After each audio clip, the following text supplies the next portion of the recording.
اللهم إني أسألك علما نافعا.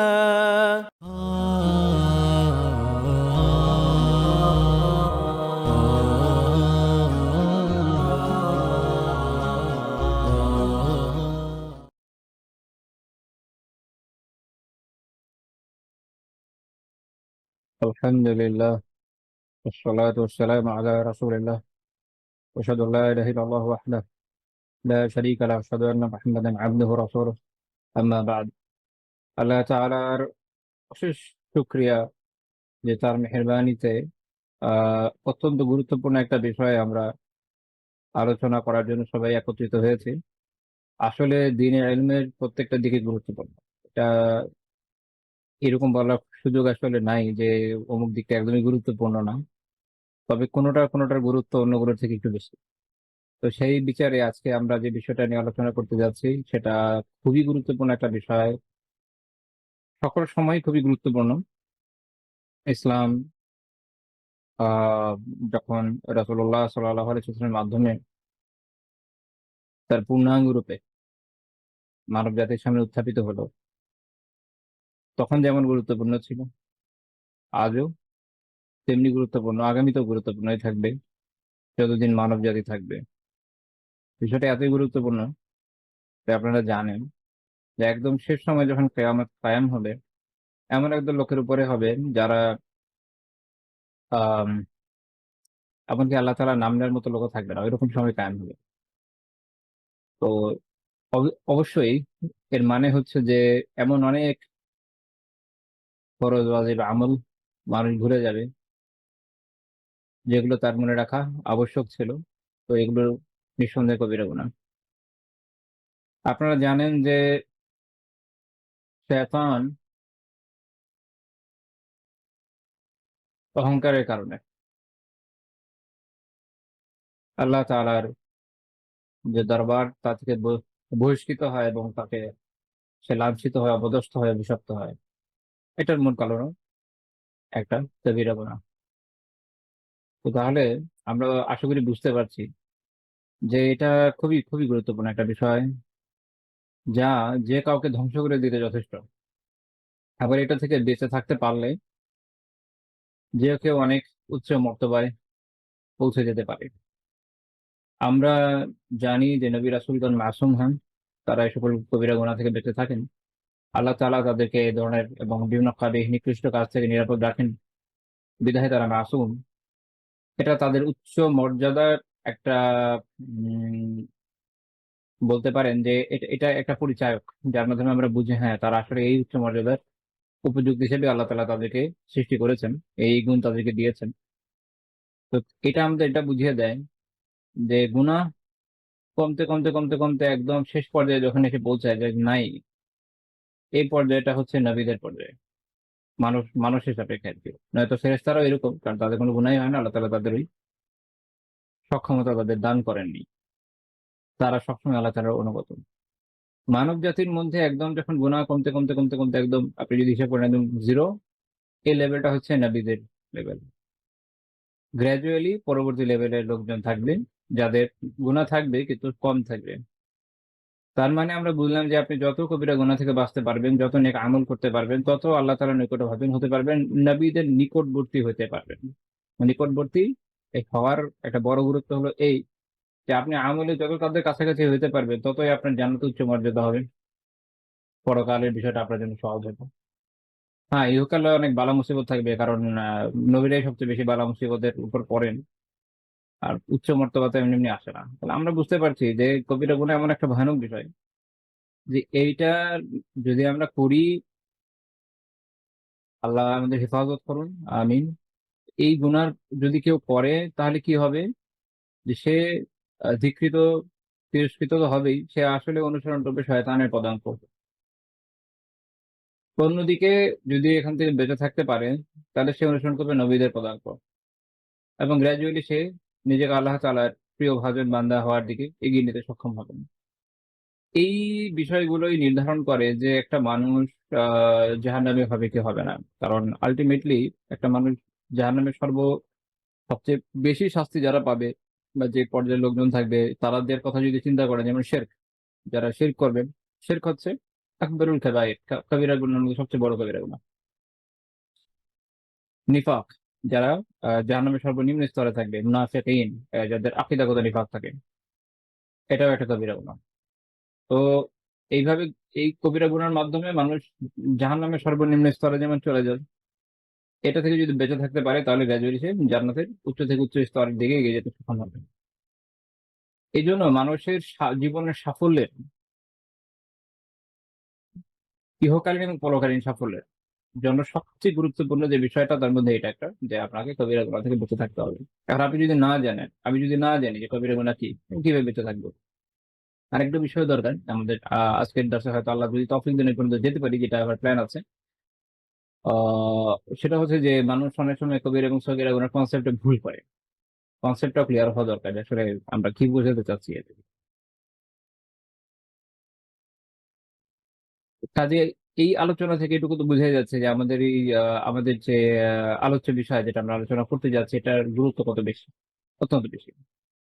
এটা মানুষকে পদস্খলিত করে জাহান্নামে নিয়ে যেতে পারে, আবার এ থেকে বেঁচে থেকে আল্লাহ তাআলার সন্তোষ অর্জন করতে পারলে মানুষ জান্নাতেও যেতে পারে।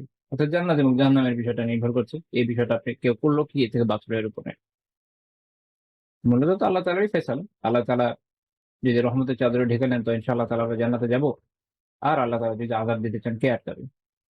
কিন্তু এইটার কার্যকারণ হিসাবে যা ক্রিয়াশীল থাকে সেটা হচ্ছে আমাদের আমল, এবং তার মধ্যে এই কবিরা গুনার বিষয়টা গুরুত্বের দাবিদার। যেন আমরা এটা না করে বেঁচে থাকতে পারি এবং বেঁচে থেকে জান্নাতের দিকে ধাবিত হতে পারি। আর সেটার জন্য আমাদের জানা দরকার যে এই গুণাগুলো কি। যখন আমরা জানবো যে এটা এই এই ধরনের বিষয়গুলো কবিরা গুনাহ, ইনশাআল্লাহ তাআলা এটা থেকে বেঁচে থাকবো। আরেকটা বিষয় হচ্ছে, কিছু বিষয় আছে যেগুলো হচ্ছে আপনার, যেটা বলছি যে সগীরা গুনাহ, সেটা কনসেপ্টটা ক্লিয়ার হওয়া দরকার, যেটা আমি একটু আগে বলেছিলাম। কারণ অনেকের এই বিষয়ে কনসেপ্ট ক্লিয়ার নাই, এবং কনসেপ্ট ক্লিয়ার না থাকার কারণে এমন কিছু বিশ্বাস অনেকে রাখেন যেটা আসলে সঠিক না। যাই হোক, এটা নিয়ে আমরা ইনশাআল্লাহ তাআলা পর্যায়ক্রমে আলোচনা আনবো। আহ এর আমার ভূমিকা। তো এই উদ্দেশ্যকে সামনে রেখেই আমরা আমাদের এই দর্সটা শুরু করেছি। আজকে আলহামদুলিল্লাহ আমাদের প্রথম দর্স, আল্লাহ তাআলার মেহেরবানিতে। এখানে আমরা একটা পাঠ্য হিসেবে একটা বই লিখেছি, সেটা হচ্ছে শেখ মোহাম্মদ বিন আব্দুল ওয়াহাব রাহমাতুল্লাহ, একটা চমৎকার বই আছে আল কাবায়ের নামে। শেখের বেশ কিছু কিতাব বাংলায় অনুদিত হয়েছে, কিন্তু অনেক চমৎকার চমৎকার বই আছে যেগুলো বাংলায় অনুদিত হয়, তার মধ্যে আল কাবায়ের একটা। এইটা বিশেষভাবে আমি বাছাই করার একটা বড় কারণ হচ্ছে যে সাইজের দিক থেকে এটা মোটামুটি আপনি বলতে পারেন যে আলোচনার জন্য উপযুক্ত পর্যায়ে। দ্বিতীয় বিষয় হচ্ছে, শেখ রাহিমাহুল্লাহ তাআলা এখানে প্রত্যেকটা অধ্যায়ে অনেকটা হাদিসের কিতাবের মতো করে সাজিয়েছেন। এখানে তিনি আয়াত এনেছেন, তারপরে হাদিস এনেছেন, কোনো কিছু কমেন্ট করেছেন, হাদিসের তাহকিক দিয়ে দিয়েছেন। তো আলহামদুলিল্লাহ এর ফলে বিষয়টা খুব বেশি বোধগম্য এবং হৃদয়গ্রাহ্য হয়েছে, হৃদয়গ্রাহী হয়েছে। এটার জন্য। আর আরেকটা গুরুত্বপূর্ণ বিষয় হচ্ছে যে আমরা আলোচনা করতে গিয়ে দেখবো যে গুনার আসলে লিস্ট কেউ যদি টানতে চায় অনেক বড় হতে পারে। আমি হয়তো যদি আমার খেয়াল থাকে আমি বলবো যে কোনো কোনো আলিম কত বড় লিস্ট বানিয়েছেন। এগুলোর অনেকগুলোই কখনো কখনো কনসেপচুয়াল আলোচনা, যেগুলো হয়তো প্র্যাকটিক্যাল লাইফে সবসময় অ্যাপ্লাইড হয় না। আর একটা বিষয় থাকে যেটা, যে কিছু কিছু বিষয় আছে যেটা আমাদের সাথে রিলেটেড, রিলেটেড না এই কারণে যে ওই বিষয়টা এখন প্রয়োগ নাই। যেমন একটা উদাহরণ দেই, যেমন কোনো দাস যদি তার মুরিদ থেকে পালিয়ে যায়, এটা একটা কবিরা গুনাহ। তো সেইটা আমাদের এখনকার সময়টা আমাদের আলোচনার মধ্যে এসে আসলে ওইভাবে আমরা উপকৃত হব না। থিওরিটিক্যাল পড়াশোনার জন্য ঠিক আছে, কিন্তু যেহেতু এটা প্র্যাকটিক্যাল লাইফে এই মুহূর্তে নাই, যেটা আমাদের আলোচনার প্রয়োজন নেই। তো এই দিকগুলোকে সামনে রেখে আমি যেরকম দেখেছি যে শেখের কিতাব আলহামদুলিল্লাহ কনসাইজ এবং প্রয়োজনীয় বিষয়কে ক্যারি করে। তারপরে বেশ কিছু টপিক, বরং এখনকার সময়ে আমাদের তো নতুন নতুন বিষয় সামনে আসছে। তো বেশ কিছু বিষয় আছে যেগুলো হয়তো ওখানে নাই। আল্লাহ তাআলা যদি তৌফিক দেন হয়তো আমি সামনে এটা আলাদাভাবে আলোচনার চেষ্টা করবো। কিন্তু মূল আলোচনা আমাদের এই কিতাবের উপর বেস করা হবে। সাধারণত আমি যখন কোনো বিষয়ে আলোচনা করি বা দর্শ দিই, একদম বইয়ে স্ট্রিক্ট থাকি না, বাট এখানে মোটামুটি চেষ্টা করবো এক্সাম ক্ষেত্রে স্ট্রিক্ট থাকতে, বাট সাথে এক্সপ্লেন করার চেষ্টা করবো ইনশাআল্লাহ তাআলা, মূল কনসেপ্টটা যেন আপনাদের কাছে ক্লিয়ার হয়। আমাদের এই দার্সের মুখ্য উদ্দেশ্যই থাকবে এটা যে আমরা যেন কবিরা গুনাহগুলো সম্পর্কে জানি, এটা থেকে আমরা নিজেরা বাঁচি, এবং সর্বাত্মক চেষ্টা করি মানুষের কাছে দাওয়াটা ছড়িয়ে দেওয়ার জন্য যেন অন্যরাও বাঁচে। মানে এটা আমাদের একটা বিশাল বড় খেদমত। নিজেকে নিজেকে যেমন বাঁচানো জরুরি, তেমন অন্যদেরকে বাঁচানোর জন্য উদ্যোগ নেওয়া জরুরি জাহান্নামের আগুন থেকে। এবং এটা একটা নেক আমল যেটা আমাদের বিভিন্ন গুনাহ খাতাকে দূর করতে সাহায্য করবে। এর মধ্যে একটা বিষয় হচ্ছে যেটা আমরা বলি যে, এটা আমরা আলোচনা করবো যদি আল্লাহ তৌফিক দেন ইনশাআল্লাহ তাআলা, যে সগীরা গুনাহ বেশ কিছু আমলের মাধ্যমে দূর হয়ে যায়। তার মধ্যে একটা হচ্ছে হাসানাত, নেক আমল। আপনি যখন নেক আমল করবেন আল্লাহ তাআলা আর তিনি মেহেরবানি করে আপনার সগীরা গুনাহগুলোকে মিটিয়ে দেবেন। তো তাহলে আমি যদি চাই যে আমার এই গুনাহগুলো মিটে যায়, তার মধ্যে এটাও কিন্তু একটা খুব চমৎকার বিষয় যে যেহেতু হাসানাত একটা ব্যাপক কথা। তো আমি যে সকল নেক আমল করতে থাকি, যত বেশি পারি করতে থাকি, আল্লাহ তাআলা কখন কোনটা দিয়ে মিটিয়ে দেবেন আল্লাহ ছাড়া কেউ জানেন না। আর বেশ কিছু আমল আছে যেগুলো যেগুলোর ব্যাপারে হাদিসে বলাই আছে এগুলো গুনাহকে মিটিয়ে দেয়। সেটা আমরা ইনশাআল্লাহ তাআলা আলোচনা করব। বাট কোরআনের একটা আয়াত থেকে আমরা জানি যে হাসানাত ব্যাপকভাবেই সগীরা গুনাহকে মিটিয়ে দেয়। তাহলে আমাদের জন্য এটা একটা বিশাল সুবর্ণ সুযোগ।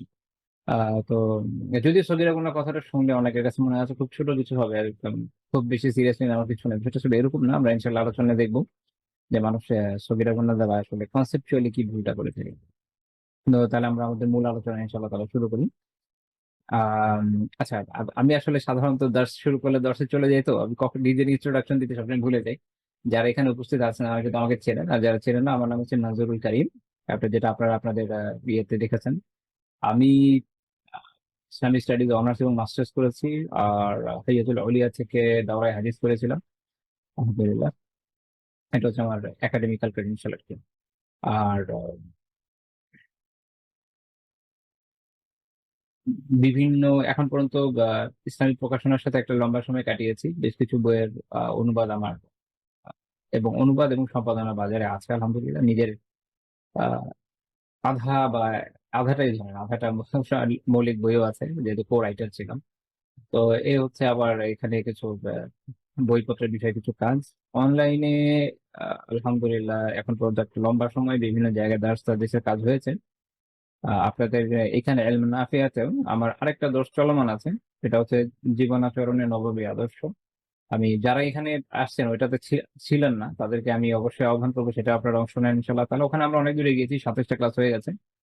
ওখানে আমাদের মূল আলোচ্য বিষয় হচ্ছে যে রাসূলুল্লাহ সাল্লাল্লাহু আলাইহি ওয়াসাল্লামের জীবন থেকে আমাদের জীবনের জন্য আদর্শগুলোকে জেনে নেওয়া, সংগ্রহ করা এবং নিজেদেরকে সে অনুযায়ী ঢেলে সাজানো। তো আমরা সেই চেষ্টাটা করছি। আমি আহ্বান করবো যে আপনারা ইনশাল্লাহ তাহলে সেখানে অংশ নেবেন। নিজের ক্ষেত্রে বলার মতো এইটুকুই আছে আসলে। আমি যথাসম্ভব না বলতে পছন্দ করি। তারপর যেহেতু অনেকে নতুন থাকে, আমাকে চেনেন না, এই জন্য এটা পরিচিতির দরকার পড়ে, এই জন্য বলা। তো আমরা আমাদের মূল আলোচনায় চলে যাই ইনশাআল্লাহ তাআলা। আমরা যদি কবিরা গুনাহ নিয়ে আলোচনা করতে চাই, তার আগে আমাদের জানা দরকার গুনাহ কি জিনিস। এটাও তো আমাদের বোঝা দরকার যে গুনাহ দিয়ে আমরা আসলে কি বুঝি। গুনাহ তো বাংলায় ফার্সি শব্দ, আমার কাছে খেয়াল আছে। তো আহ, আরবিতে যেটা বলে ইসম, আর একটা হচ্ছে যাম, দুইটা দিয়ে বোঝায় গুনাহ বোঝায়। সমার্থক লিসানুল আরবে এটা ব্যাখ্যা করতে গিয়ে বলছে যে লিসানুল আরব হচ্ছে আরবি ভাষার খুব বিখ্যাত একটা ডিকশনারি, আছে আর একটা।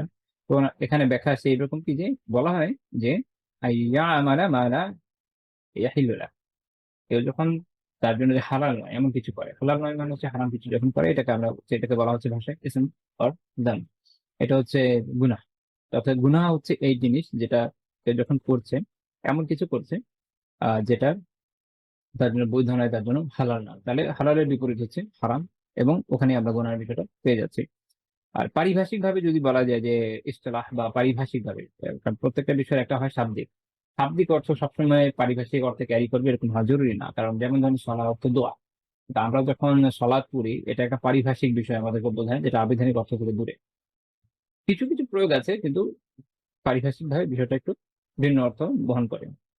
আহ, একই রকম ভাবে জাকা এবং আরো অনেক শব্দের ক্ষেত্রে এটা হয়ে থাকে, এবং এটা প্রত্যেকটা শাস্ত্রে একটা খুব কমন বিষয় যে আবিধানিক অর্থ এবং পারিভাষিক অর্থটা একটু ডিফারেন্ট হয়। যাই হোক, তো এই জন্য আমাদের পারিভাষিক অর্থ জানা জরুরি হয়। তো এই আমরা যদি বলি যে ইসম বা ইসলাম অর্থাৎ গুনাহের পারিভাষিক সংজ্ঞা কি বলবো আমরা, ইসতিলাহ কি এটা আহলে সুন্নাহ জামাতের কাছে? তো তখন বলা হচ্ছে আল ইসম, এটা কি জিনিস? সেটা হচ্ছে ইস্তেহকাকুল উকুবা, যেটা সাজার দাবি রাখে, অর্থাৎ এটা করার মাধ্যমে কেউ সাজার উপযুক্ত হয়। যা করার মাধ্যমে কেউ সাজার উপযুক্ত হয়ে যাচ্ছে ওটা হচ্ছে কি? সেটা হচ্ছে গুনাহ। কবিরা সগীরা আপনি যেটাই বলেন না কেন, দুটাই গুনাহ, এবং দুটার ক্ষেত্রে কি হবে? মানুষ আসলে সাজার উপযুক্ত হয়। একটাতে খাস ভাবে হয়, একটাতে একটু আম ভাবে হয়। আমরা ইনশাআল্লাহ পরে এটা দেখব। তো গুনাহকে যদি আপনি প্রকার করেন, এমনিতে তো বড় ছোট তবে কাবীরা এবং সগীরা ২ টা ভাগ করা হয়। আমি একটু ডিফারেন্ট অ্যাঙ্গেলে ভাগ করি।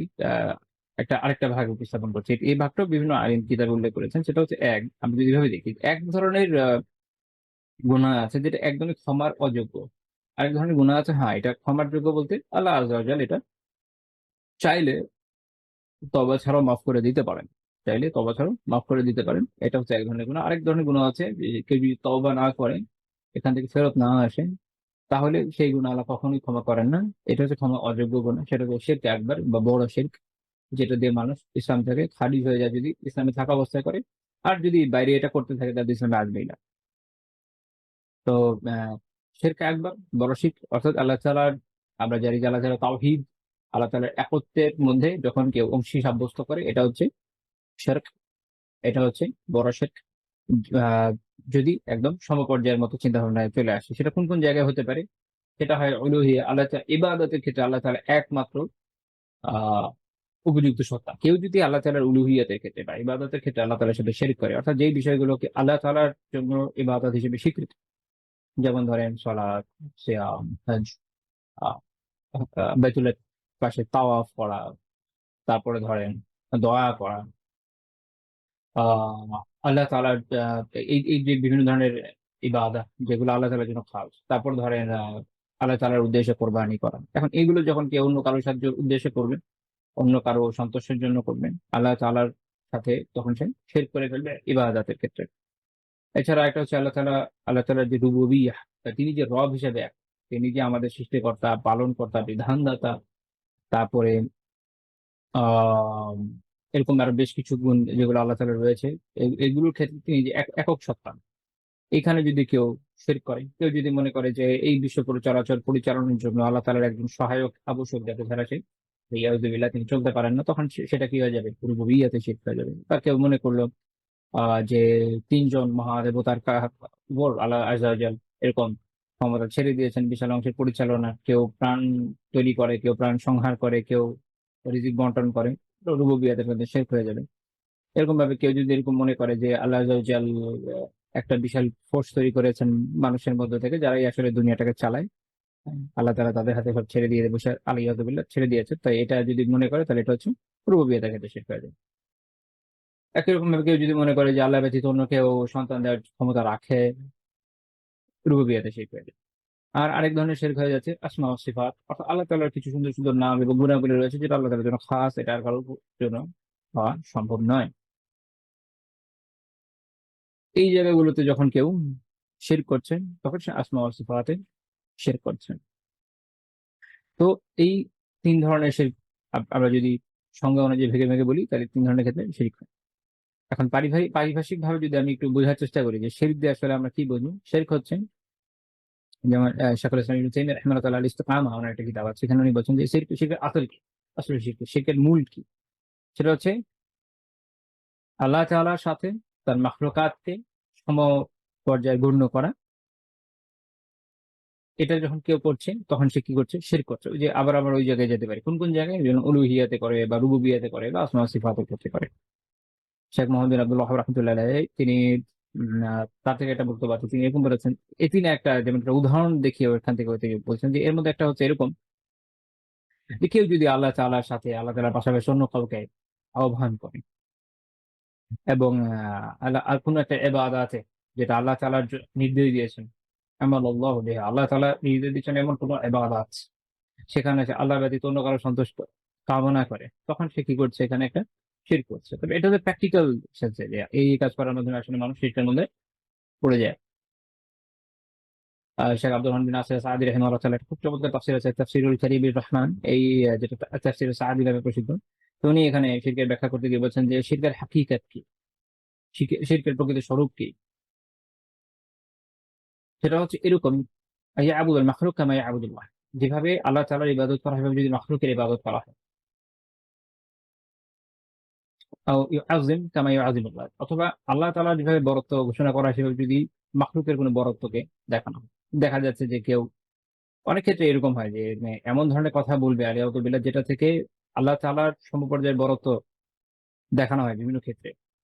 যেমন এমন ভালোবাসলো যে ভালোবাসা আসলে আল্লাহ তাআলার প্রাপ্য, তখন সে এই জায়গায় গিয়ে শিরকুল মুহাব্বা বা মুহাব্বাতে শিরক করে ফেলছে।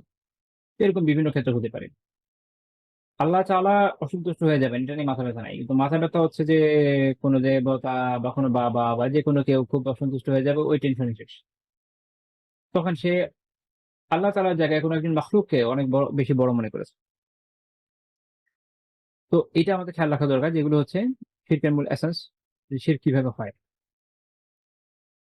তো তিনি একটা সুন্দর কথা বলেছেন যে যদি ইযা তারাকাল আবদ আশ-শিরক, যদি বান্দা শিরকে পরিত্যাগ করে, পরিপূর্ণরূপে পরিত্যাগ করে, তাহলে কি হবে? সারা মুওয়াহহিদা, তখন সে একত্ববাদী হয়। তখন তাওহীদের অনুসারী বান্দা তখনই হয় যখন সে শিরকে পরিপূর্ণ পরিত্যাগ করে। তাওহীদ মানে কি? আল্লাহ তাআলাকে একক, অদ্বিতীয় মনে করা। কিসে? রুবুবিয়াতে, উলুহিয়াতে, আসমা ও সিফাতে। কোন ক্ষেত্রেই তার কোন ধরনের শরীক করার কোন সম্ভাবনা নেই। নেই কিন্তু। এবং এটা একনলেজ যে করছে তাত্ত্বিকভাবে, বুদ্ধিবৃত্তিকভাবে, আমলীভাবে, তখন একজন ব্যক্তি প্রকৃত মুওয়াহহিদ হচ্ছে, প্রকৃত একত্ববাদী হচ্ছে। যখন এটা সে করবে না, কোন একটা জায়গাতে তার মধ্যে শিরক চলে আসে, তখন সে আসলে কি হচ্ছে না? প্রকৃত একত্ববাদী হচ্ছেন। এজন্য তিনি বলছেন যে তখন কি হবে? মুখলিসান লিল্লাহ ফি জামি আহওয়ালিহি। তখন সে প্রত্যেকটা অবস্থায় সে এই আল্লাহ তাআলার জন্য খালিস হবে। এই যে সে মুওয়াহহিদ হচ্ছে, একনিষ্ঠভাবে আল্লাহ তাআলার জন্য হচ্ছে, কখন? যখন সে প্রত্যেকটা অবস্থায় তখন এরকম হয়ে যাবে। তার প্রত্যেকটা আহওয়াল, প্রত্যেকটা অবস্থান হবে এরকম যে তখন সে মুখলিস হবে আল্লাহ তাআলার জন্য। কিন্তু যদি কোন ধরনের শিরক তার ভিতরে থাকে, এটা কিন্তু আসলে হবে না। দেখা যাবে যে সালাত পড়ছে আল্লাহ তাআলার জন্য, গিয়ে আবার মনে করেন মন্দিরেও চলে গেল। এখন এইটা আপনি যেমন ধরেন YouTube এর থ্রু বিভিন্ন ভিডিও হয়তো আপনারা দেখেছেন যে মানে ইন্ডিয়াতে বিভিন্ন পূজা অর্চনার সময় অনেকে একদম, আল্লাহ জানে অন্য সময় তারা পাঞ্জাবি পরে কি পরে কিনা, ওই সময় দেখা যাচ্ছে পাঞ্জাবি-টাঞ্জাবি পরে টুপি-টুপি লাগিয়ে গিয়ে বসে আছে। এর কারণ হচ্ছে যে প্রত্যেকটা অবস্থানে, তার জীবনের প্রত্যেকটা অবস্থানে তাওহীদ প্রবেশ করায়নি। তাওহীদ এমন কোন বিষয় না যে আমি কিছু নিলাম, কিছু নিলাম না। এমন কোন বিষয় না যে আমি জীবনের কিছু অংশে রাখবো, কিছু অংশে রাখবো না, এমন হবে না। এটা একটা সামগ্রিক বিষয়। পরিপূর্ণরূপে যদি গ্রহণ করতে পারা যায়, তখনই একজন বান্দা মুওয়াহহিদ হয়, একত্ববাদী হয়, নয়তো হবে না। তিনি বলছেন যে ফাহাদা হাক্কুল্লাহি আলা ইবাদিহি। এটা বান্দার উপর আল্লাহর হক। এই যে খালিসভাবে, একনিষ্ঠভাবে একত্ববাদী হবেন, এইটা আপনি কোন ইহসান করছেন না, বরং এটা আল্লাহ তাআলার হক। তিনি আমাদেরকে বানিয়েছেন, তিনি আমাদেরকে সৃষ্টি করেছেন, আমাদের বাবা-মাকে বানিয়েছেন, তিনি আমাদের রিজিক দিয়েছেন, মাতৃগর্ভে আমাদের পরিপালন করেছেন। আমরা যখন বের হয়ে এসেছি এরপর প্রতিপালন করেছেন, নিরাপদে বের করে নিয়ে এসেছেন। পুরো জীবনে যা, যা দরকার সবকিছু তিনি দিচ্ছেন। এটা তার হক যে তিনি একমাত্র ইবাদতের যোগ্য হিসেবে আমাদের দ্বারা আ আ ইবাদত লাভ করবেন। এজন্য এই হকটা হচ্ছে আল্লাহ আযজা ওয়া জাল্লার, যে শুধুমাত্র তার ইবাদত করা হবে এবং তার সাথে কোনো কিছুকে শিরক করা হবে না। তো আমরা মোটামুটি শিরকের এসেন্সটা বুঝলাম যে শিরক কি জিনিস? যে আল্লাহ আযজা ওয়া জাল্লার এই যে তাওহীদের ৩ টা দিক, এগুলোতে কোনো একটা জায়গায় যখন কেউ আল্লাহ তাআলার সাথে সমকক্ষে স্থির করে, তখন সেটা হচ্ছে শিরক। এটা জরুরি না যে তাকে ঘোষণা দিয়ে বলতে হবে যে হ্যাঁ, আমি এখানে সমকক্ষে স্থির করলাম। কারণ আপনারা কোরআনের আয়াত পড়লে দেখবেন মক্কার মুশরিকরা অনেক বিষয়ে আল্লাহ তাআলার সমকক্ষে স্থির করত না। তারা বলত যে আমরা তো এইজন্য এদের ইবাদত করি যেন আল্লাহ তাআলার নৈকট্য ভাজন হতে পারি। তারা মনে করত যে এরা হচ্ছে আল্লাহ তাআলার নৈকট্য ভাজন বিভিন্ন সত্তা। আ এমনকি কেউ ফেরেশতাদেরও আলিয়াযু বিল্লাহ পূজা অর্চনা করত এই চিন্তা করে। আর আপনারা জানেন যে খ্রিস্টানরা একজন নবীর, ঈসা আলাইহিস সালামের পূজা অর্চনায় পৌঁছে গিয়েছে আলিয়াযু বিল্লাহ এই কারণে যে তারা মনে করছে তাদের মাধ্যমে তারা আল্লাহ তাআলা পর্যন্ত পৌঁছাতে সক্ষম হবে। কিন্তু তারা কিন্তু বলছে না যে একদম সমান সব ক্ষেত্রে। খ্রিস্টানরা বলে, খ্রিস্টানদের ট্রিনিটির একটা ধারণা আছে। আবার কেউ এভাবে বলে যে দ্য হোলি ফাদার, সে হচ্ছে দ্য সন আলিয়াযু বিল্লাহ, ঈসা আলাইহিস সালাম তার থেকে আপার হ্যান্ড, এরকম বিভিন্ন কথা কেউ বলে। বাট ওরা একদম একমত না। আপনারা যদি অনলাইনে বিভিন্ন দেখেন, দেখবেন একই দিন একই কথা বলে। তো ওই সময়কার মুশরিকদের মধ্যে এই একটা ব্যাপার ছিল যে তারা একদম প্রত্যেকটা বিষয়ে আল্লাহ তাআলার সমকক্ষ বলছে এরকম হতো না। কিন্তু তাদের আমল হচ্ছে এরকম যে যেই বিষয়টা আসলে আল্লাহ তাআলার জন্য একক, সেই বিষয়টাকে তারা আমলীভাবে একক রাখছে না। এজন্য আমল দেখেন কত গুরুত্বপূর্ণ। তারা মানছে আল্লাহ তাআলা সর্বোচ্চ স্রষ্টা। তাই যিনি স্রষ্টা তিনি ইবাদত এককভাবে করার যোগ্য। সৃষ্টিতে যদি হুবলের কোনো হাত না থাকে, লাত বা উজ্জার কোনো হাত না থাকে, তাহলে তাদের উপাসনা কেন করে? কিন্তু তারা কিন্তু তাদের উপাসনাটা ঠিকই করে গেছে। যদিও বলছে না একদম সমান সমান। এটা হলো মূল বিষয় যে আমলীভাবে তারা শিরক করে দেখিয়েছে। ভিতরে বা যখন বলার দরকার তখন যতই বলুক না কেন, না হয়তো আল্লাহ তাআলা বানিয়েছেন। তারপরও এজন্য আমূলিকভাবে শিরক হয়ে যায়। শিরক আকীদাগতভাবে বিশ্বাসগতভাবে যেমন হয়, মৌখিকভাবে হয়, আমলের মাধ্যমে। তো এইজন্য শিরক থেকে সতর্কতা খুব জরুরি। তো এটা হচ্ছে আমরা বলছি শিরক আকবার। আর ১ম আমরা বললাম যে শিরক জিনিস হচ্ছে এটা। শিরকটা হচ্ছে এখানে। আর শিরক যখন একটা ভাগ করা হয়, একটা হচ্ছে আকবার, একটা হচ্ছে আসগার। আকবার হচ্ছে যেটা বড় শিরক, যেটা অ্যাকচুয়াল শিরক, আল্লাহ তাআলা একদম পুরো সমকক্ষ স্থির করে ফেলা, যেটা মানুষকে ইসলাম থেকে বের করে দেয়। যেটা মুআজ্জামুত তাওহীদ, একটা খুব চমৎকার একটা কোষ আছে। একটা ডিকশনারির মতো তাওহীদের বিভিন্ন টপিক নিয়ে খুব সুন্দর। ওখানে এটা শিরকুল আকবার সম্পর্কে বলছে। এটা কি জিনিস? এটা হচ্ছে ইয়াজআলুল ইনসান, মানুষ এটা করবে, কি করবে? আল্লাহ তাআলার জন্য করবে যে নিদ্দান, আল্লাহ তাআলার সমকক্ষ স্থাপন করবে। সমকক্ষ, প্রতিপক্ষ এরকম স্থাপন করবে কিসে? ফি রুবুবিয়্যাতিহি আও উলুহিয়্যাতিহি আও আসমাইহি ওয়া সিফাতিহি। আল্লাহ তাআলা রুবুবিয়্যাতে, আল্লাহ তাআলার উলুহিয়্যাতে, আল্লাহ তাআলা আসমা ও সিফাতের ক্ষেত্রে যখন সমকক্ষ স্থির করে ফেলছে আল্লাহ তাআলার জন্য, প্রতিপক্ষ যেটাই করুক সেক্ষেত্রে দুইটি ক্ষেত্রে শিরক হয়। কখনো কি হয়? সমকক্ষ, সমান সমান চিন্তা করে। কখনো সমান যে বললাম যে একদম ইকুইভ্যালেন্ট হওয়া জরুরি না। ইভেন আপনি যদি গ্রিক মিথোলজি পড়েন, জিসাস, দুঃখিত, ওখানে হচ্ছে জিউস। জিউসের কিন্তু বাকিদেরকে সমকক্ষ ধরা হচ্ছে না। আবার জিউস কি ইউরেনাসের সমকক্ষ ধরা হচ্ছে না। বাট তারা এক ধরনের শিরক করছে। একটা সময় আপনি দেখবেন যে মিথোলজিতে, ওদের মিথোলজিক্যাল যে গড গুলো আছে, ডেমিগডস, এদের একটা হায়ারার্কি আছে। একদম টপ একজন থাকেন। বাকিরা ওই পর্যায়ে যায় না, বাকিরা নিচে একটা সভাসদের মতো কাজ করে। এখন কেউ যদি বলে যে না একদম হুবহু সমান না হলে হবে না, তাহলে এগুলো কি শিরক বলা থেকে বেঁচে থাকবে? বলবে যে না, তাহলে এটা শিরক হয়নি। এটা আসলে পসিবল না। বাট প্রত্যেকটি শিরক। মানুষের মনে সবসময় একটা চিন্তা ছিলই হয়তো, আল্লাহ আলাম, যে হুবহু সমকক্ষ একদম, যিনি তাদের হিসাবে প্রধানতম দেবতা, তার সমকক্ষ একদম হুবহু সমান ক্ষমতা সম্পন্ন কাউকে তারা চিন্তা করতো না। এই ঘটনা ঘটিয়েছে প্রথম হলো পারসিকরা। ওরা দুইজনের কথা বলে আসে। একজন হচ্ছে ভালোর স্রষ্টা, একজন হচ্ছে খারাপের স্রষ্টা। এবং দুজনের মধ্যে সবসময় একটা দ্বন্দ্ব তারা দেখায় এবং উভয়কে সমকক্ষ ধরনের তারা চিন্তা করে। তার মানে এটা একটা এক্সেপশন কিন্তু আমরা পাচ্ছি, একদম পাচ্ছি না এরকম না, বাট এটা অনেক পরে এসছে। এই জিনিসটা মাথায় রাখতে হবে আমাদের। নয়তো যদি এরকম মনে করেন একদম হুবহু সমান সমান দেখাইলেই শুধুমাত্র শিরক হবে, তাহলে পুরো মানব জাতির ইতিহাসে শিখ খুঁজে পাওয়া খুব কষ্টকর হবে। আচ্ছা, তো যখন এরকম সমান করা করা হবে তখন কি হবে? তখন এটা হচ্ছে শিরকুল আকবার হবে, সবচেয়ে বড় শিরক হবে। এবং কেউ যদি শিরকে আকবরের মধ্যে পড়ে, এই ধরনের শিরক করে, যেটা আমি বলেছিলাম যে এক হাদিসে আল্লাহ রাসূল সাল্লাল্লাহু আলাইহি ওয়াসাল্লাম বলেছেন, যেটা হচ্ছে কি আকবরুল কাবায়ের, সবচেয়ে বড় কাবিরা।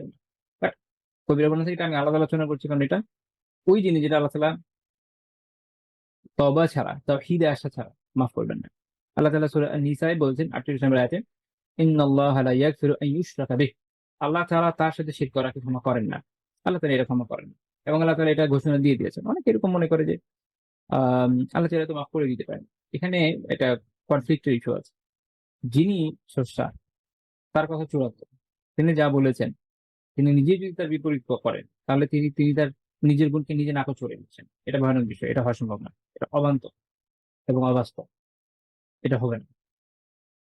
তো আল্লাহ তাআলা আমাদেরকে বলে দিয়েছেন যে তিনি শিরক করাকে কখনোই ক্ষমা করবেন না। সূরা মাইদার ৭২ নম্বর আয়াতে বলেছেন যে ইন্নাহু মাইয়ুশরিক বিল্লাহ, যে আল্লাহ তাআলার সাথে শিরক করে, ফাকাদ হারামাল্লাহু আলাইহিল জান্নাহ, আল্লাহ তাআলা তার জন্য জান্নাতকে হারাম করে দিয়েছেন। ওয়া মাওয়াহুন নার, তার আবাসস্থল হচ্ছে জাহান্নাম। ওয়া মা লিয-যালিমিনা মিন আনসার। জালেমরা কোনো সাহায্যকারী পাবে না। জালেমদের জন্য কোনো সাহায্যকারী নেই। জুলুম এখানে কোনটাকে বলেছে? শিরকে। আমরা জানি সূরা লুকমানে আল্লাহ তাআলা কি বলে? ওখানে সূরা লুকমানে আল্লাহ তাআলা একটা আয়াতে কি বলেছেন, আমাদের কি জানিয়েছেন? লুকমান আলাইহিস সালামের ভাষায় যে ইন্না শিরক লাযুলমুন আযীম। যে নিশ্চয়ই শিরক হচ্ছে সবচেয়ে বড় জুলুম। সবচেয়ে বড় জুলুম হচ্ছে এটা। এটা হচ্ছে আমাদের ইসলামী মানদণ্ড। হ্যাঁ, মানুষকে হত্যা করা অনেক বড় অপরাধ। শিরকের চেয়ে বড় না। শিরক সবচেয়ে বড়। চুরি করা বড় অপরাধ। শিরকের চেয়ে বড় না। শিরক সবচেয়ে বড়। ব্যভিচার করা বড় অপরাধ। শিরকের চেয়ে বড় না। শিরক সবচেয়ে বড়। আ ডাকাতি করা বড় অপরাধ। শিরকের চেয়ে বড় না। শিরক সবচেয়ে বড়। সবচেয়ে বড় অপরাধ হচ্ছে শিরক। সবচেয়ে বড় অপরাধ হচ্ছে শিরক। সবচেয়ে বড় অপরাধ হচ্ছে শিরক। শিরকের চেয়ে বড় কোনো অপরাধ নেই। এই কনসেপ্ট আমাদের সবসময় ক্লিয়ার করতে হবে। বাকি সকল অপরাধের নিচে শিরকের চেয়ে বড় কোনো অপরাধ নেই। যেমন একটা রাষ্ট্রে একটা মানুষ অনেক অপরাধ করতে পারে। চুরি করতে পারে, ডাকাতি করতে পারে, আ কারো সম্পদ মেরে দিতে পারে, কাউকে হত্যা করতে পারে। কিন্তু একটা রাষ্ট্রের মধ্যে সবচেয়ে বড় অপরাধ কাউন্ট করা হয় কোনটাকে? রাষ্ট্রদ্রোহিতা। এটার একটাই সাজা হয় আসলে, যেমন মৃত্যুদণ্ড দেওয়া হয়। মানে এটা অনেক ভয়ানক বিষয়। রাষ্ট্রের অস্তিত্বকে সে নাকচ করে দিয়েছে। এটা হচ্ছে একটা মূল মানদণ্ড মানব জাতির জন্য, যেটা আল্লাহ তাআলা সেট করে দিয়েছে। সবচেয়ে বড় গুনাহ হচ্ছে শিরক। সবচেয়ে বড় জুলুম হচ্ছে শিরক। এটার মাথার কোনো স্তোপ নাই। এজন্য আমাদেরকে শিরক থেকে খুব সচেতন থাকতে হবে। এবং আল্লাহ তাআলা বলছেন, কেউ যদি শিরক অবস্থায় মারা যায়, শিরকের উপর মারা যায়, শিরক আকবরের উপর মারা যায়, কাফির হয়ে মারা যায়, তাহলে তার তখন আর কোনো আস্থা থাকে না। আমাদের অনেকের অনেক সময় অনেক আবেগ উঠলে উঠে, আমাদের খেয়াল রাখতে হবে যে একজন মানুষের জন্য যা করার জীবিত অবস্থায় করতে হবে, যদি তার মধ্যে শিরক বা এরকম কুফর আকবর থাকে, বড় কথা থাকে, যেটা মানুষ ইসলাম থেকে বের করে দেয়। জীবিত অবস্থায় দাওয়া করেন, যত ইচ্ছা করেন, প্রচুর দোয়া করেন, কোনো সমস্যা নেই, আল্লাহ মুখে হেদায়েত দেন। কিন্তু মরে যাওয়ার পর কিছু করার নেই, যদি হেদায়েত না পেয়ে মারা যায়। সূরা বাকারায় আল্লাহ তাআলা বলেছেন 61-62 নম্বর আয়াতে, ইন্নাল্লাযীনা কাফারু ওয়া মাতু ওয়া হুম কুফার। যারা কুফরের উপরে ছিল বা কুফরি করেছে এবং মারা গেছে এই অবস্থায়, তারা হচ্ছে কুফার, তারা কাফের অবস্থায় মারা গেছে। উলাইকা আলাইহিম লা'নাতুল্লাহ। এদের উপর আল্লাহ তাআলার লাআনাত, আল্লাহ তাআলার অভিশাপ। ওয়াল মালাইকা, এবং ফেরেশতাদের অভিশাপ। ওয়ান নাসি আজমাঈন, এবং সকল মানুষের অভিশাপ। খালিদিনা ফিহা, এরা জাহান্নামে থাকবে, চিরকাল থাকবে। লা ইউখাফফাফু আনহুমুল আযাব ওয়া লাহুম ইউনজারুন। এদের উপর থেকে আযাব কখনো হালকা করা হবে না, লঘু করা হবে না, এবং তাদেরকে কোনো অবকাশ দেওয়া হবে না। তো এইজন্য শিরকে আকবার অনেক ভয়ানক বিষয়। এজন্য এটা আমরা আলাদা করলাম যে এটা হচ্ছে ওই ধরনের বিষয় যেটা থেকে মাফ হয় না। এটাও কবিরা গুনাহ, এটা হচ্ছে টপ। বাকিগুলোর তুলনায় কিছুই না। এটা সবচেয়ে ভয়ানক। এজন্য আমরা আলাদাভাবে এটা আলোচনা করলাম। আল্লাহ তাআলা শিরক আকবার থেকে আমাদের সবাইকে হেফাজত করুন। আমিন। এবং আরো যারা এর মধ্যে নিপতিত, আল্লাহ তাআলা তাদেরকে হেদায়েত দান করুন। আমিন। আল্লাহ তাআলা তৌফিক দান করুন। আমরা যেন দিনের দাওয়াত তাদের কাছে পৌঁছাতে পারি, তাওহীদের দাওয়াত পৌঁছাতে পারি, এবং আল্লাহ তাআলা তাদের পক্ষ থেকে কবুল করে নিন। আমিন। এরপর আসেন আরেকটা শিরকের কথা বলা হয়, শিরকুল আসগর, যেটা ছোট শিরক। ইমাম ইবনে কাসিম রাহিমাহুল্লাহ তাআলা কিতাবুত তাওহীদের হাশিয়ায় টিকাতে লিখেছেন, এই ছোট শিরক কি? সেটা হচ্ছে মা আতা ফি নুসুসি আনহু শিরক। নুসুসে কোরআনের আয়াত এবং হাদিসে যেটার ব্যাপারে এরকম বলা আছে যে হ্যাঁ, এটা শিরক। ওয়ালাম ইয়াস ওয়ালাম ইয়াসিল ইলা হাদ্দি শিরকিল আকবার। কিন্তু ওয়ালাম ইয়াসিল ইলা হাদ্দি শিরকিল আকবার, কিন্তু এটা শিরকে আকবরের যে পর্যায়, সীমা, সেখানে গিয়ে পৌঁছায় না। অর্থাৎ এটাও শিরকের মতো বলা হচ্ছে। যেমন ধরেন, মানুষ রিয়া করে। ইভেন এটা কিন্তু কবিরা গুনার বাইরে না, গুনার মধ্যেই পড়ছে। কিন্তু এটা ওখানে শিরকের কথা বলা আছে যে ওই শিরক, এটার আবার লেভেল থাকে। জেনারেল জেনারেলিস্ট একটা আ আ হুকুম, সেটা হচ্ছে এটাই যে এটা শিরকে আকবার না। এটার জন্য মানুষ এখান থেকে বের হয়ে যাচ্ছে, কিন্তু তার গুনাহ হচ্ছে। এইজন্য এটা উনি এই সংজ্ঞাটি ভেবে দিয়েছেন, খুব চমৎকার সংজ্ঞা, যে যেটাতে নুসুসের মধ্যে বলা আছে যেটা শিরক, কিন্তু এটা একদম শিরকুল আকবারের যে সীমা সেখানে পৌঁছায় না। এই হিসাবে যে এটা হচ্ছে শিরকুল আসগর, এটাও গুনাহ। আল্লাহ তাআলা এটা থেকে আমাদেরকে হেফাজত করেন, এবং এটা থেকে বাঁচা অনেক ক্ষেত্রে অনেক কঠিন। কারণ বড়, বড় বিষয় থেকে অনেক সময় বেঁচে যাওয়া যায়। দেখবেন শয়তান মানুষকে গোমরাহ করে, কিন্তু একদম অ্যাপারেন্ট বিষয় দিয়ে একটু কমই করে। ঘুরায় ফিরে বিভিন্ন কথা নিয়ে আসে। এটা সত্যি যে এখনকার সময়ে ওই ধরনের বিষয় আসে, একদম আসে না এটা আমি বলব না। কিন্তু অধিকাংশ ক্ষেত্রে যাদের মধ্যে একটু দীনী চিন্তাধারা আছে, হ্যাঁ, তাদেরকে একটু ডিফারেন্টলি করা হয়। ফর এক্সাম্পল, শয়তান আপনাকে বলবে না যে চলো আমরা ক্রিসমাসে যাই এবং ক্রিসমাসে গিয়ে আমরা ওখানে প্রেয়ার করি ঈসা আলাইহিস সালামের উদ্দেশ্যে। এটা চলো যাই চার্চে গিয়ে দেখি কি অবস্থা। গিয়ে ওখানে সুন্দর করে বসে বসে ওখানে ক্রিসমাস পালন করি। শয়তান এটা বলবে না যে চলো দুর্গাপূজা হচ্ছে, সরস্বতী পূজা হচ্ছে, যাই গিয়ে দেখি পূজাটা দিয়ে আসি। এটা শয়তান আপনাকে বলবে এরকম যে চলো যাই, সবাই যাচ্ছে, অনেক মজা হবে, আমরা অনেক এনজয় করব, অনেক সুন্দর অনুষ্ঠান হচ্ছে। বিশেষ করে যাদের মধ্যে সরি টু সে, অনেকের মধ্যে যেটা থাকে একটু মেয়েদের প্রতি আকর্ষণ বেশি থাকে, তো তখন শয়তান তাকে দেখাবে যে হ্যাঁ ওখানে অনেক মেয়েরা আসবে, সেজে গুজে আসবে, যাই। আবার কেউ কেউ আমরা জানি যে অনেকে এরকম যায় এই জন্য যে ওখানে হয়তো কোনো কোনো জায়গায় ইয়ের ব্যবস্থা আছে, বিভিন্ন হারাম পানির ব্যবস্থা থাকে। তো শয়তান এগুলো লোভ দেখে নিয়ে যাবে, কিন্তু আলটিমেটলি নিচ্ছে তো শিরকের রাস্তা নাই, শিরকের প্রতি মন নমনীয় করে দেয়। এবং সেই জায়গায় অন্যরা যেটা করছে একটা পর্যায়ে যারা যায় তারাও ইনভলভ হয়ে যায়। সম্মানের ক্ষেত্রে দেখা যাচ্ছে যে লাইক বসে বসে আছে, প্রার্থনা শুনছে, প্রার্থনার সঙ্গীত হচ্ছে, সবাই দাঁড়িয়ে গেছে, সেও দাঁড়িয়ে গেল, বসে থাকে দেড় মানায় এই একটু শিরকে সম্মান দেখাবে এইভাবে। শয়তান হুট করে কি করবে না, বলবে না যে তুমি একদম ডাইরেক্ট গিয়ে শিরক করা শুরু করো। কারণ মুসলিম সন্তান যারা, তাদের মনের মধ্যে আমল করুক আর না করুক একটা চিন্তা থাকেই যে আমি এগুলো থেকে একটু দূরে থাকবো। মুশকিল হচ্ছে যে যখন মানুষ ছোট ছোট বিষয়ে, তো এগুলো তো কোনটা ছোট না, আমি জাস্ট এমনি বলার জন্য বলছি যে মানুষ ছোট ছোট বিষয়গুলোকে তুচ্ছতাচ্ছিল্য করা শুরু করে, আমি এটা পরে আলোচনা করবেন সেটা তখন গ্র্যাজুয়ালি সে বড়টায় পড়ে যায় এবং বড়টায় পরে বরবাদ হয়ে যায়। এই জন্য আমাদের খুব সতর্ক থাকা জরুরি, যেন আমরা ধ্বংস না হই। তো আপনাদের একটু পরিচিত করিয়ে দিই বিষয়টার সাথে। আমি ইউজুয়ালি 10 এর মধ্যে একটু পানি খাই, এর কারণ হচ্ছে যে আমার গলার একটা সমস্যা আছে। তো কিছুক্ষণ কথা বলার পরে বসে যাই, একটু পানি খাওয়া যাবে। ওকে, আমরা আবার পয়েন্টে চলে আসছি। তাহলে আমরা কি বলছিলাম, আবার আমি যদি মনে করিয়ে দিই যে তাহলে শিরকুল আসগার হচ্ছে বিভিন্ন, এটাও শিরক, এটা শিরকের বাইরে না, এটাও শিরক, কিন্তু আল্লাহ তাআলা আপনাকে কিন্তু ইহসান করেছে। ইহসান করেছেন এই জন্য যেটা করে আমরা, এটা এমন জিনিস যে মানুষের মধ্যে পড়ে যায় খুব ফ্রিকোয়েন্টলি। আল্লাহ তাআলা ইহসান করেছেন, আমাদের প্রতি মেহেরবানি করেছেন যেন আমরা সব দলাদলি ইসলাম থেকে বের হয়ে না যাই, এই জন্য এই সুযোগটা দিয়েছে আল্লাহ। এটাও শিরক। তবে এটার জন্য বান্দা কি হচ্ছে না, ইসলাম থেকে খারিজ হয়ে যাচ্ছে না। আচ্ছা, মানে এটা করার মাধ্যমে, এটা করার মাধ্যমে খারিজ হয়ে যাচ্ছে না। ওখানে আবার অনেক ইন্ডিয়াতে আলাপ আলোচনা আছে যে কেউ যদি হালাল মনে করে তখন ডিফারেন্ট আলোচনা হবে, তখন এটা আবার কুফরের দিকে নিয়ে যায়। এই জন্য খেয়াল রাখতে হবে। আল্লাহ আল্লাহ হেফাজত। তা শিরক থেকে বাঁচা কি পরিমাণ গুরুত্বপূর্ণ, আমরা একটা হাদিস আমি আপনাদের উদ্দেশ্যে বলি। তাই এটা আমি একবার ভেবেছিলাম যে একবার পোস্ট করবো ফেসবুকে, বাট আমি করি নাই, কারণ অনেক সময় ইয়ে দেওয়া লাগে, একটু ব্যাখ্যা বিশ্লেষণ না দিলে মানে বুঝবে না। রাসূলুল্লাহ সাল্লাল্লাহু আলাইহি ওয়াসাল্লাম বলেছেন যে মান লাকি আল্লাহ লা ইউশরিকু বিহি শাইআ, যে এমন অবস্থা আল্লাহ তাআলার সাথে মুলাকাত করলো যে সে তার সাথে কোনো কিচ্ছুকে শিরক করে নাই। খেয়াল করেন, কোনো কিচ্ছুকে না, শিরকে আকবার না, শিরকে আসগার, কিচ্ছুকে শিরক করে নাই। লাম তাদুররাহু মাআহু খাতিয়া, তার গুনাহ যদি থাকে এটা তাকে ক্ষতিগ্রস্ত করবে না। এটা হচ্ছে ওই জায়গা যেখানে আল্লাহ তাআলা বান্দার গুনাহগুলোকে মাফ করে দিবেন, মিটাই দিবেন। যে তুমি আমার সাথে কোনো কিছু শিরক করো নাই, তোমার তো বেসিক ডিউটি এটাই ছিল, এটার জন্য পাঠিয়েছিলাম তোমাকে। আপনারা জানেন সূরা যারিয়াত আল্লাহ তাআলা কি বলেছেন, আমাদের পাঠানোর উদ্দেশ্য কি? ইল্লা লিয়াবুদুন, পাঠানোর একটাই উদ্দেশ্য, শুধু আমার ইবাদত করবা। এটা হলো মূল। আমরা মানুষের সেবা করব না? অবশ্যই করব। কেন করব? আল্লাহর ইবাদতের জন্য। কারণ আল্লাহ তাআলা আদেশ দিয়েছেন।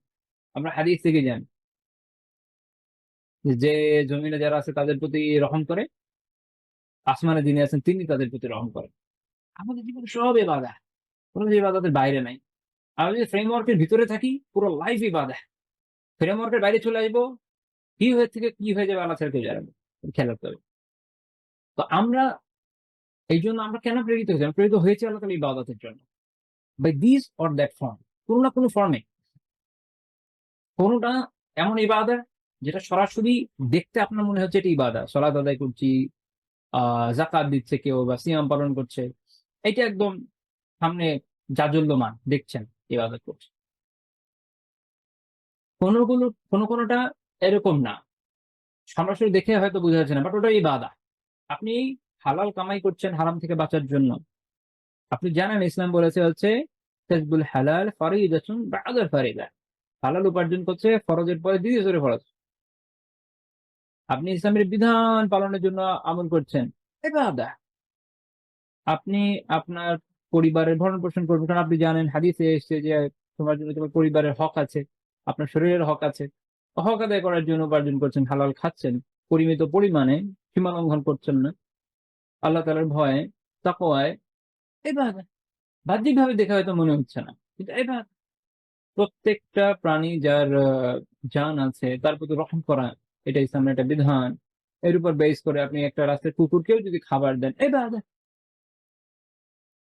তো কোনো কিছু ইবাদতের বাইরে নাই, যদি আপনার নিয়ত বিশুদ্ধ থাকে।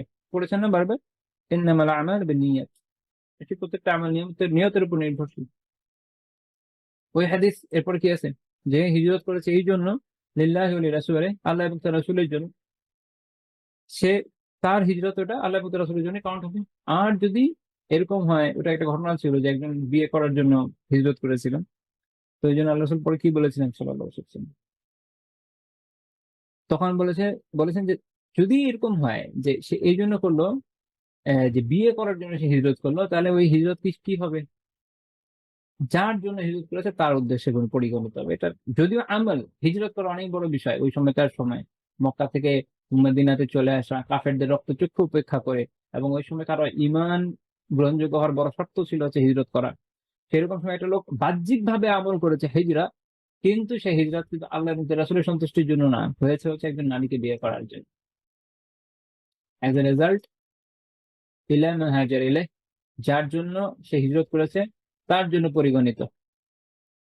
এটা আল্লাহ এবং তার রাসূলের জন্য নয়, এবং আল্লাহ তাআলার কাছে মকবুল কোনো বিষয় না। এত বড় আমল, এত এত বড় রিস্কি একটা আমল। তো এটা খুব গুরুত্বপূর্ণ বিষয়, যে যদি আপনি আপনার জীবনের প্রত্যেকটা বিষয় আল্লাহ তাআলার সন্তুষ্টির উপরে চালান, পুরোটা ইবাদত হয়ে যাবে, পুরো জীবন ইবাদত হয়ে যাবে। আপনার কোরআনে একটা আয়াত পড়ে থাকবেন হয়তো, যে হে রাসূল আপনি বলে দেন যে আমার সালাত, আমার কুরবানি, ওয়া মাহইয়াই ওয়া মামাতি, আমার জীবন ও আমার মরণ লিল্লাহি রাব্বিল আলামিন, সব আল্লাহ রাব্বুল আলামিনের জন্য।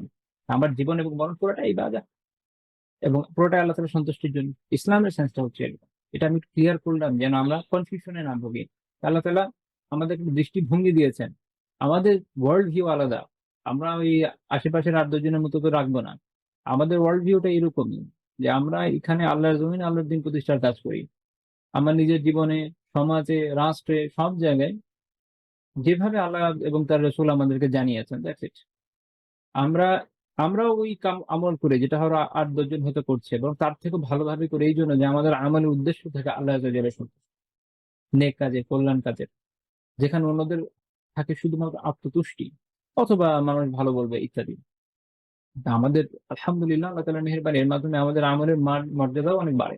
তো যাই হোক, আসেন আবার ওই হাদিসটায় ফেরত যাই, যে আল্লাহ তাআলার সাথে এমন অবস্থায় সাক্ষাৎ করলো যে সে কোনো কিছুতে আল্লাহ তাআলার সাথে শিরক করে নাই, তার কোনো গুনাহ তাকে ক্ষতিগ্রস্ত করবে না, বিকজ সে ওই অবস্থায় গেছে, এবং আল্লাহ তাআলা তখন এই গুনাহগুলোকে কি করবেন, মিটিয়ে দিবেন স্বাভাবিক। আচ্ছা, তারপর আল্লাহ রাসূল কি বলছেন, ওয়া মান মাতা ওয়া হুয়া ইউশরিকু বিহি, আর যে অবস্থায় মারা গেল যে সে আল্লাহ তাআলার সাথে শিরক করেছে, আল্লাহ তাআলার সাথে শিরক করে মারা গেল, লা ইয়ানফাহু মাহু হাসানাহ, এর সাথে অর্থাৎ এই শিরকের সাথে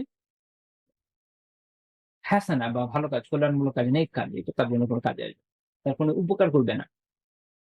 অনেক দান ধ্যান করলো, আল্লাহ তাকে দুনিয়াতে যা প্রতিদান দেওয়ার দিয়ে দেবেন। দুনিয়াতে অনেক মান মর্যাদা হয়তো পাইতে পারে, মানুষ তাকে অনেক বড় উপাধি দিতে পারে। হ্যাঁ, মনে করেন পাশের দেশে অনেক বড় বড় উপাধি আছে, দেখছেন হয়তো পদ্মশ্রী আর কি কি আছে, ধরেন কিছু একটা দিল, লাইক নোবেল পেলো, এটা দুনিয়াতে যে বর্ষিপ পাবে, কিন্তু আল্লাহ তাআলার কাছে এর কোনো মূল্য নাই। আল্লাহ তাআলার কাছে মূল্য তখনই থাকবে যদি আপনি শিরক মুক্ত হয়ে আল্লাহ তাআলার কাছে যেতে পারেন। এই হাদিস ইমাম আহমদ বিন হাম্বল রাহিমাহুল্লাহ মুসনাদে উল্লেখ করেছেন, হাদিস 6586। আলম শুআইব আন রাহিমাহুল্লাহ বলছেন এই হাদিসের সনদ ইমাম বুখারী মুসলিম রাহিমাহুল্লাহ শর্ত মোতাবেক সহিহ। তো তাহলে আমরা ওই গুনাহ নিয়ে আলোচনা করলাম যেটা কি ক্ষমার যোগ্য। আচ্ছা, তাহলে আমার সেকেন্ড ক্যাটাগরি হচ্ছে সেটা যেটা আল্লাহ চাইলে পরকালে মাফ করে দিবেন, সাজা ছাড়াই। সেটা হচ্ছে আমরা যদি বলি যেগুলো কবিরা গুনাহ, ইভেন সগীরা গুনাহ এর ভিতরে পড়ে, যদি মারার আগে মাফ না হয়ে থাকে। আর যদি আল্লাহ তাআলা বিভিন্ন আমলের কারণে মিটিয়ে দিয়ে থাকেন, তাহলে শুধু কবিরা গুনাহগুলো করা থাকলো, সেটা আল্লাহ তাআলা চাইলে পরকালে মাফ করতে পারেন, অথবা চাইলে আযাব দিতে পারেন। ইমাম তাহাবী রাহিমাহুল্লাহ তাআলা একটা বিখ্যাত মতান আছে আকীদার উপর, আপনারা হয়তো জানেন, আকীদাতুত তাহাবিয়া। তিনি এখন কি বলছেন, আহলুস সুন্নাহ ওয়াল জামাতের আকীদা বলছেন, ওয়া আহলুল কাবায়ের মিন উম্মতি মুহাম্মাদিন সাল্লাল্লাহু আলাইহি ওয়াসাল্লাম ফিন নারি লা ইউখালিদুন। মুহাম্মদ সাল্লাল্লাহু আলাইহি ওয়াসাল্লামের উম্মতে যারা আহলুল কাবায়ের, অর্থাৎ যারা কবিরা গুনাহগার, তারা চিরকাল জাহান্নামে থাকবে না। ইযা মাতু ওয়া হুম মুওয়াহহিদুন, শর্ত হচ্ছে যে তারা মুওয়াহহিদ, আল্লাহ তাআলার একত্ববাদী হয়ে যদি তারা মারা যায়। তাহলে কেউ বলছে প্রথম অংশ নিয়ে খুব খুশি হয়ে গেছে যে আরে আমরা তো আল্লাহ রাসূলের উম্মাহ, আমরা কালিমায়ে শাহাদা পড়ি, কিন্তু সেই সাথে অনেক অনেক শিরক করি, আইয়াযুবিল্লাহ, এমন যদি হয়, তাহলে এই তাহবীর হিমালয়ের সংজ্ঞা অনুযায়ী তাহলে কিন্তু সে এর মধ্যে পড়লো না। তাকে তো মুওয়াহিদ হইতে হবে, একত্ববাদী হতে হবে, পিওরলি মুখলিস ভাবে। তখন সে এর ভিতরে পড়বে যে ইনশাআল্লাহ তাআলা আল্লাহ তাআলা তাকে চিরস্থায়ী ভাবে জাহান্নামে রাখবেন না। যদি গুনাহ থাকে, গুনার সাজা দিয়ে তাকে জান্নাতে দিবেন, অথবা কারো শাফাআতের কারণে মাফ করে দিবেন, অথবা এমনি আল্লাহ তাআলা মাফ করে দিবেন। তারপর ইমাম তাহবীর রাহিমাহুল্লাহ বলছেন, ওয়া ইল্লাম ইয়াকুনু তাইবিন, এটা কখন? যখন যদি তওবাকারী না হয়, অর্থাৎ আপনি যদি তওবা আগেই করে ফেলেন, আল্লাহ তাআলা মাফ করে দেন, তাহলে তো আর পরকালে এটা নিয়ে ধরপাকড় নাই। ধরপাকড় তখন যখন আগে থেকে তওবা করতে ভুলে যায়, বা তওবা থেকে গাফেল থাকে, উদাসীন থাকে, তওবা করলই না সে, এরকম ক্ষেত্রে। লা ইলাহা ইল্লাল্লাহ। তো যখন সে আল্লাহ তাআলার সাথে তার সাক্ষাৎ হবে আল্লাহ তাআলার সাথে, তখন আল্লাহ তাআলা তার ইচ্ছায়, তার হিকমার মাধ্যমে কি করবেন? ইন শাআ গাফারা লাহুম ওয়া আফা আনহুম বিফadlihi, তিনি তার অনুগ্রহে হতে পারে যে তাকে মাফ করে দিলেন, তার পাপগুলোকে উপেক্ষা করলেন। যেমন আল্লাহ তাআলা কোরআনে কি বলেছেন? ওয়া ইয়াগফিরু মা দুনা যালিকা লিমান ইয়াশা। শিরকের বিষয়ে আল্লাহ তাআলা বলছেন যে, এটাকে আমি বলেছি সূরা নিসার আয়াত, এটাই ওইটারই পরের অংশ, 48 নম্বর আয়াত। যে আল্লাহ তাআলা শিরককে মাফ করবেন না। কিন্তু এর থেকে ছোট যা আছে, অর্থাৎ বিভিন্ন কাবীরা গুনাহ, এগুলো তিনি যাকে ইচ্ছে তাকে চাইলে মাফ করে দিতে পারেন। এটা তার ইখতিয়ার, তার অথরিটি। অথবা কি হইতে পারে? ওয়া ইন শাআ আযাবাহুম ফিন নারি বিআদলিহি, অথবা তার আদল, তার ইনসাফ হিসাবে অপরাধের সমপরিমাণ শাস্তি হিসাবে তাকে জাহান্নামে আযাব দিতে পারেন। ثم يخرجهم منها برحمته وشفاعة شافعين من أهل طاعته, এরপর হয়তো তিনি তার নিজের রহমত স্বরূপ তাদেরকে সেখান থেকে বের করে আনবেন। অথবা কোনো শাফে, যে শাফাআতকারী হিসেবে যারা থাকতে পারে, যেমন নবী রাসূলগণ, ফেরেশতাগণ, নেককার ব্যক্তিরা, শুহাদা, যারা শহীদ, এরকম যাদের শাফাআতের ইখতিয়ার আল্লাহ তাআলা দিবেন, তাদের শাফাআতের কারণে আল্লাহ তাআলা তাদেরকে বের করে আনবেন, এই পাপিষ্ঠদেরকে। সুম্মা ইয়াবআসুহুম ইলা জান্নাতিহি, এরপর তাদেরকে জান্নাতে প্রেরণ করবেন। তো এটা হচ্ছে তাদের কোনো একটা আলোচনা, জান্নাতের আকীদা। এটা গুরুত্বের সাথে খেয়াল রাখতে হবে। আ আ এটা এটা একদম যে এখন ওইভাবে মানুষের মধ্যে তো খুব একটা দেখা যায় না। বাট একসময় এরকম কিছু গ্রুপ ছিল আকীদাগত বিভ্রান্ত, যারা মনে করত যে কেউ কবিরা গুনাহ করলে সে কখনোই জান্নাতে যাবে। এ এটা তারা মনে করত। কিন্তু এটা বাস্তব নয়, এটা সঠিক নয়। আলোচনা জামাতের আকীদা এটা নয়। এখন কেউ যদি কবিরা গুনাহ করে, নিয়মিতভাবে করছে, বা অনেক, অনেক সগীরা গুনাহ করে বসছে। আ আমি কিন্তু বলেছি যে সগীরা গুনাহর ব্যাপারে মাকরু টাইপের কোন থিংকিং নিয়েন না। আমরা সগীরা গুনাহ আলোচনা করবেন ইনশাআল্লাহ। আমি জানি অনেকের মনে এরকম, মানে সগীরা গুনাহ ছোট গুনাহ মানে তো ছোট গুনাহ। লাইক মানে শুধু মাকরু বিষয় না, এরকম না। আমরা ইনশাআল্লাহ আলোচনা করব পরে। তো কেউ যখন এরকম বারবার সগীরা গুনাহ করছে, প্রচুর কবিরা গুনাহ করছে, তখন এদেরকে কি বলা হয় শরিয়াতের দৃষ্টিকোণ থেকে? বলা হয় ফাসিক। কি বলা হয়? ফাসিক। এবং এই যে যারা ফিসক করছে, গুনাহের কারণে ঈমান তো ক্ষতিগ্রস্ত হয়। গুনাহের কারণে ঈমান তো ক্ষতিগ্রস্ত হয়। কিন্তু আহলে সুন্নাহ জামাতের আকীদা হচ্ছে যে এইটার কারণে তাকে কি করা হচ্ছে না? তাকফীর করা হচ্ছে না, তাকে কাফের বলে দেওয়া হচ্ছে না। এটা আহলে সুন্নাহ জামাতের আকীদা। এটা খাওয়ারিজদের আকীদা, যারা কবিরা গুনাহের জন্য মানুষকে কি করে? তাকফীর করে। মনে করে যে কেউ কবিরা গুনাহ করলে ইসলাম থেকে বের হয়ে যাবে। শাইখুল ইসলাম ইবনে তাইমিয়া রাহিমাহুল্লাহ তাআলা আল আকীদাতুল ওয়াসিতিয়্যাতে কি বলছেন? আহলে সুন্নাহ জামাতের আকীদা, ওয়া হুম মা যালিকা লা ইউকাফফিরুনা আহলাল কিবলা বিমুতলাকিল মাআসি ওয়াল কাবায়ের। ব্যাপকভাবে জেনারেলাইজ যে গুনাহ, যেগুলো সাধারণ কবিরা গুনাহ, অবাধ্যতামূলক বিষয়, এটার জন্য একদম জেনারেলাইজড ভাবে আ আহলে সুন্নাহ জামাত মানুষকে কি করে না? তাকফীর করে না, কাফের ঘোষণা করে দেন। এটা মনে রাখবেন যে আহলে সুন্নাহ জামাত মুরজিয়া না। মুরজিয়ারা কাউকেই কাফের বলে না। আহলে সুন্নাহ জামাত এরকম না। আহলে সুন্নাহ জামাতের অবস্থান হচ্ছে এরকম যে কেউ যদি ঈমান ভঙ্গকারী কাজ করে, আকীদাগত হোক, আমলগত হোক, বা কথার মাধ্যমে হোক, সে অবশ্যই এখান থেকে বের হয়ে যাবে। তাকে আ নির্ভরযোগ্য আলিমরা তাকে নিয়ে বসবে, তাকে তার এই ভুলগুলোকে শুধরে দিবে। যদি দেখা যাচ্ছে তারপর সে গ্রহণ করছে না, তাকে সময় দিবে। কিছু পর্যায়ক্রম আছে, তারপর গ্র্যাজুয়ালি দেখা যাচ্ছে কিছুই হচ্ছে না, তখন তারা তাকে হয়তো মুরতাদ ঘোষণা করে দিবে। তারপরে তাকে তওবার সময় দেওয়া হবে, তারপর হজ বা শরিয়তের বিধান কায়েম করার আগে, যদি ইসলামে আসে। আর যদি ইসলামে আসতে না হয়, ওটা তো করতে পারবে না, তার আগের পর্যায়ে পর্যন্ত যেতে পারবে। তো এটা একটা সতর্কতামূলক বিষয়। বিষয়টা এরকম না যে সবাইকে ধরে, ধরে তারা তাকফীর করে। বাট তাকফীর ইটসেলফ এটা ইসলামের একটা বিষয়। এ কারণে আপনারা দেখবেন যে মুসাইলামাতুল কাজ্জাব, যে ১ম এ তো নিজেকে মুসলিম দাবি করেছিল, কিন্তু পরে ইর্তিদাদ করলে ইসলাম থেকে বের হয়ে গেল। এই সময় মুরতাদদের একটা ফিতনা হয়ে গেল, আপনারা জানেন। সাহাবায়ে কেরামের সময়। সাহাবায়ে কেরামরা তাদেরকে কি করেছে? তাকফীর করেছে, হত্যা করেছে। তাদের সাথে জিহাদ হয়েছে। এটা আলোচনা যাওয়ার অবস্থা। But the point is just a minute. Zahid Abdullah ভাই এটা খেয়াল করেন।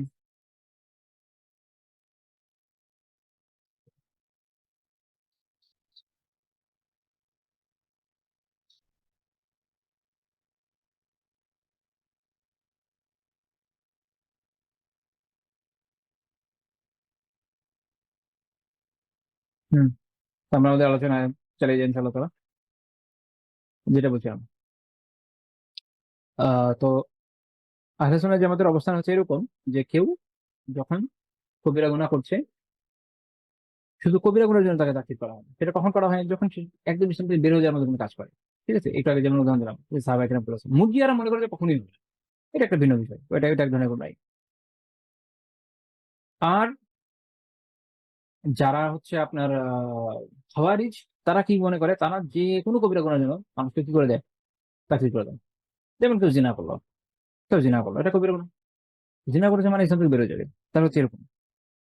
এটা হচ্ছে পার্থক্য আহলে সুন্নাহ জামাতের সাথে। এজন্য শাইখুল ইসলাম রাহিমাহুল্লাহ বলছেন যে আমরা আহলুল কিবলা যারা, আহলুল কিবলা মানে হচ্ছে যারা মুসলিম। এটা একটা শরীয়ী পরিভাষা। তো তাদেরকে আমরা কি করি না? তাকফীর করি না। আমরা কি বলি? আমরা বলি বাল আল উখওয়াতুল ঈমানিয়াহ। তাহলে হচ্ছে আমাদের ঈমানি ভাই। তবে ঈমান তো আছে। সাবিতাতুন মাআল মাআসি। তারা ঈমানের উপর সাবিত। ঈমানের উপর দৃঢ় আছে গুনাহর সাথে। এবং তিনি আরেক জায়গায় বলছেন ইয়াকুলুন, আহলে সুন্নাহ জামাত এটা বলে হুয়া মুমিনুন নাকিসুল ঈমান। এরা মুমিন, তবে ঈমানের ক্ষেত্রে নাকিস। ঈমানের ক্ষেত্রে ত্রুটিপূর্ণ এদের। যেহেতু এই আমলগুলো তাদের আছে, এই গুনাহগুলো তাদের আছে, এজন্য তাদের ঈমান ত্রুটিপূর্ণ। ওয়ালাকিন তারা কি? মুমিন। তারা মুমিন। ও এভাবে বলা যায়, অথবা মুমিনুম বিঈমানি ফাসিকুন বিকাবিরাতি। তারা মুমিন ঈমানের দিক থেকে, আর কবিরা গুনাহের জন্য ফাসিক। এটা আহলে সুন্নাহ জামাত এটা মধ্যমপন্থী অবস্থান। এটা এরকম ইন্টারেস্টিং বিষয়। আহলে সুন্নাহ জামাত, ইসলাম ইটসেলফ একটা মধ্যমপন্থী দিন, রাইট? ইসলামের অনেক সময় ব্যাখ্যা বিশ্লেষণ করতে গিয়ে বিভিন্ন ধরনের বাড়াবাড়ি ছাড়াতে রয়েছে। বাড়াবাড়ি করেছে খাওয়ারিজরা করেছে, ছাড়াছাড়ি মুতাজিলারা করেছে, দুঃখিত মুরজিয়ারা করেছে একদিক দিয়ে। আবার কোন জায়গায় জাহামিয়ারা করেছে, তার উল্টা দিক আছে। এরকম এক একটা গ্রুপ কখনো ডানে গেছে, কখনো বামে গেছে, কিন্তু মধ্যমপন্থী সবসময় ছিল আহলে সুন্নাহ জামাত। ইসলাম ইসলাম মধ্যমপন্থী, আহলে সুন্নাহ জামাত তার মধ্যে মধ্যমপন্থী অবভিয়াসলি। এবং আসলে আহলে সুন্নাহ জামাতই ইসলাম। বাট এখান থেকে কেউ কেউ আগে বেড়ে গেছে বা পিছিয়ে গেছে, কেউ বাড়িয়েছে, কেউ কমিয়েছে। এখন এর মধ্যে কেউ যদি এসে বলে যে না আমরা এর মধ্যে মধ্যমপন্থী, তাহলে একটা ভুল কথা, এটা সঠিক না। আচ্ছা, তো এটা আমি মাত্র যেটা বললাম, আল্লামা খালিল আল হার্রাস রাহিমাহুল্লাহ তাআলা উনি আল আকিদাতুল ওয়াসিতিয়্যার খুব চমৎকার একটা শরহ করেছেন। উনি ওখানে বলছেন যে উনি এটা ব্যাখ্যা করছেন যে বাল আকাইদ আসলুন ফিল ঈমান, যে আকীদা যেগুলো এগুলো হচ্ছে ঈমানের মূল। ফামান আনকারা শাইআন মিম্মা ইয়াজিবু ইতিকাদুহু ফিল্লাহি আও মালাইকাতিহি আও কুতুবিহি আও রুসুলিহি আও আল ইয়াউমিল আখির আও মিম্মা হুয়া মা'লুম মিন আদ-দীন বিদ-দারুরা كوجوب الصلاة والزكاة وحرمة الزنا والقتل إلى الآخر فهو كافر। তিনি বলছেন যে এটার ব্যাখ্যা হচ্ছে এই যে মূলত ঈমানের যে আমাদের ঈমান, যে সাধারণ বিশ্বাসের বিষয়গুলো, এগুলো হচ্ছে আকায়েদের মূল। এখন কেউ যদি এই জায়গায় কেউ কোনো কিছু অস্বীকার করে, তখন একটা মানুষ আসলে ইসলাম থেকে বের হয়ে যায়। তো যদি সে তার আকীদার ক্ষেত্রে যেটা আবশ্যকীয়, যেমন আল্লাহ তাআলা সম্পর্কিত আকীদার ক্ষেত্রে, ফেরেশতাদের সম্পর্কিত আকীদার ক্ষেত্রে, আসমানি কিতাবের ক্ষেত্রে, রাসূলদের ব্যাপারে, পরকালের বিষয়ে, এখানে যেগুলো একদম আমাদের জন্য আবশ্যক জানা, অথবা যেটা বলে যে আপনার জরুরিয়াতুদ্দীন, দিনের জন্য জরুরি বিষয়, সেগুলোকে যদি কেউ অস্বীকার করে, এগুলো যেমন ধরেন সলাত ফরজ হওয়া, যাকাত ফরজ হওয়া, জিনা হারাম হওয়া, একজন মুসলিমকে হত্যা করা, বিশেষ কিছু কারণ যেগুলো বৈধ করা হয়, এগুলো ছাড়া এমনি হত্যা করে ফেলা হারাম হয়, এগুলো যদি কেউ অস্বীকার করে বসে, তখন সে কাফের হয়ে যায়। তখন কি হয়? কত খারাজ মিনাল ঈমানি বিহাদাল ইনকার, এই অস্বীকারের কারণে সে ঈমান থেকে বের হয়ে যায়। ঠিক আছে? এই হলো একটা বিষয়, এটা বোঝা দরকার যে একটা হচ্ছে এতাকাদের বিষয়, আমলের ক্ষেত্রে কখনো কখনো হয়, বাট শুধু কবিরা গুনার কারণে আলোচনা যেন কাউকে কি করছে না, আমরা তাকফীর করি না। বাট এটাও খেয়াল রাখতে হবে যে মানে এনে দিচ্ছে তাকফীর বলে কিছু নাই, আরেক মুসিবত। মানে কখনো মাথায় ব্যথা হইলে অনেকে বলছে আচ্ছা মাথায় যেহেতু ব্যথা, আসেন মাথাটা কেটে ফেলি, এই তো বোকামির কথা, তাই না? এটা তো হতে পারে না। আমরা সবসময় আমাদের দিনের ব্যাপারে ইনশাআল্লাহ তাহলে দৃঢ় থাকবো। এটা আমাদের দিনের সৌন্দর্য, এখানে যেখানে প্রত্যেকটা বিষয় নিয়ে চমৎকারভাবে আলোচনা চলবে, এবং মানব জাতি যা যা দরকার সব আছে। আজকে ইসলামের জিহাদের বিধান আছে, এখন আমরা অনেক সময় অ্যাপোলজেটিক হয়ে যায়, কিন্তু দরকার নেই। আমার এখন রাষ্ট্র নাই এই জন্য হয়তো, বা ওই কোন শক্তিশালী ফোর্স নাই এই জন্য হয়তো আমাদের একটু অ্যাপোলজেটিক ভাব আছে। কিন্তু এত শত শত বছর ধরে শক্তিশালী রাষ্ট্র যখন ছিল তখন তো আমরা এটা নিয়ে খুব গর্ব করে আসছি। তখন তো কেউ অ্যাপোলজেটিক হয় নাই। অ্যাপোলজেটিক হওয়া শুরু করেছে ব্রিটিশ এবং ফ্রেঞ্চ এম্পায়ার যখন বিস্তার লাভ করেছে এবং আমরা ধরে ধরে সাইজ খেয়েছি বিভিন্ন জায়গায়, পূর্ব থেকে পশ্চিমে। তারপর আমরা খুব অ্যাপোলজেটিক হয়ে গেছে ভাই। ওরা তো অ্যাপোলজেটিক হয় না। ওরা যে আপনার বিভিন্ন দেশ দখল করে, এত বিশাল সাম্রাজ্য তৈরি করেছে 200-300 বছর লাগে, অ্যাপোলজেটিক হয়েছে কখনো? কখনো হয় না। বিশাল বিশাল গণতন্ত্র ছেড়েছে, অ্যাপোলজেটিক হয়েছে? এখনো হচ্ছে না। ইসরায়েলে দেখেন, আর খালি সব অ্যাপোলজি আমাদের। আমাদের তো আলহামদুলিল্লাহ আল্লাহ তাআলা যিনি বিধান দিয়েছেন, দেখেন এটা সিম্পল কথা। মনে করেন একজন আমেরিকা একটা জায়গায় হামলা করবে, আমেরিকা একটা দেশ দখল করবে, সেখানে আমেরিকার সৈন্যরা যুদ্ধ করতেছে। যুদ্ধ করতেছে কার জন্য? করতেছে এরকম আমেরিকা, আমেরিকান কনস্টিটিউশনের জন্য, আমেরিকা রাষ্ট্রের জন্য, তাই তো? সে ওখানে মরে গেলে তার কি লাভ? লাভ নেই। সে দুনিয়াতে সে ফাসাদ তৈরি করতে গিয়ে মরে গেছে, তাই তো? এটা তো জান্নাতে যাওয়ার কোনো বাধা নাই। কিন্তু মুমিনের প্রতি আল্লাহ মেহরবানি করেছে।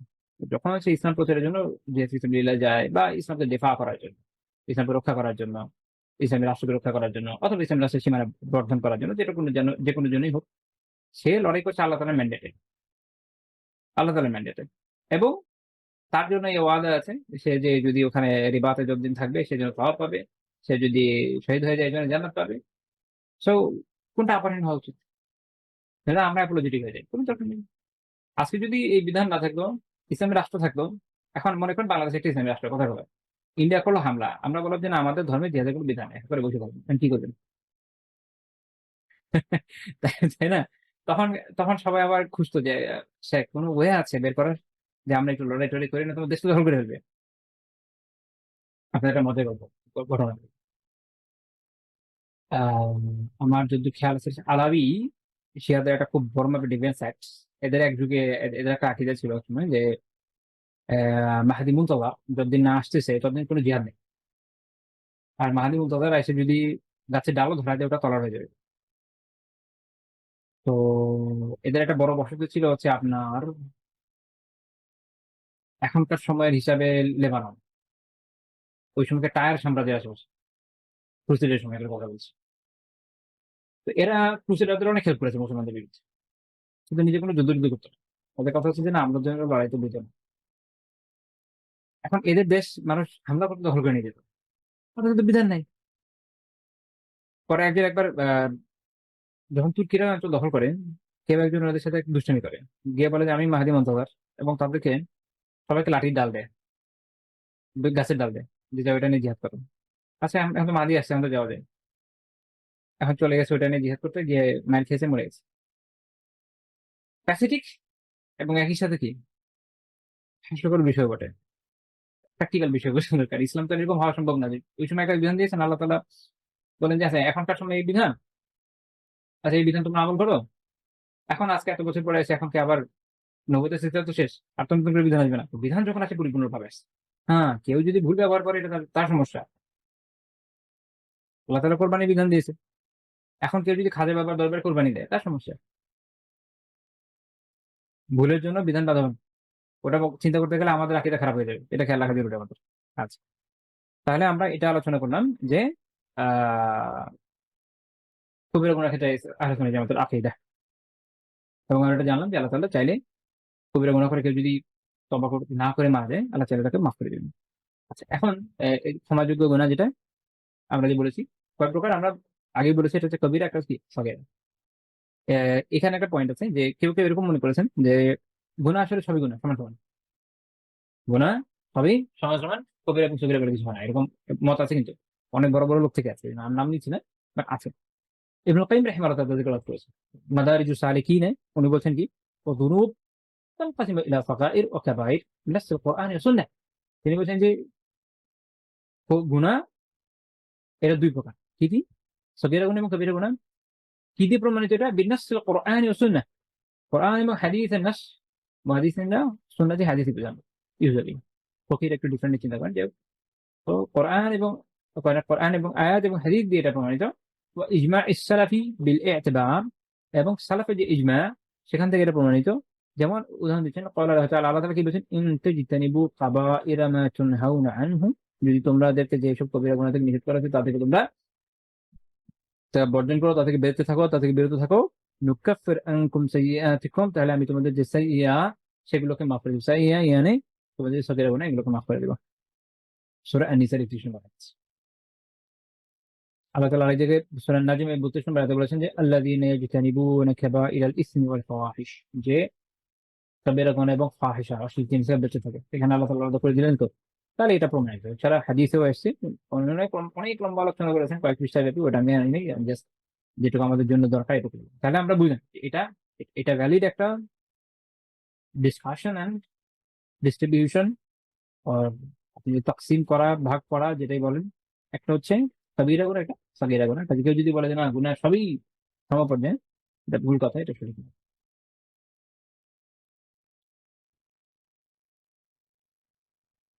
আপনারা আশা করি বোর হয়ে যাচ্ছেন ইনশাআল্লাহ তাআলা।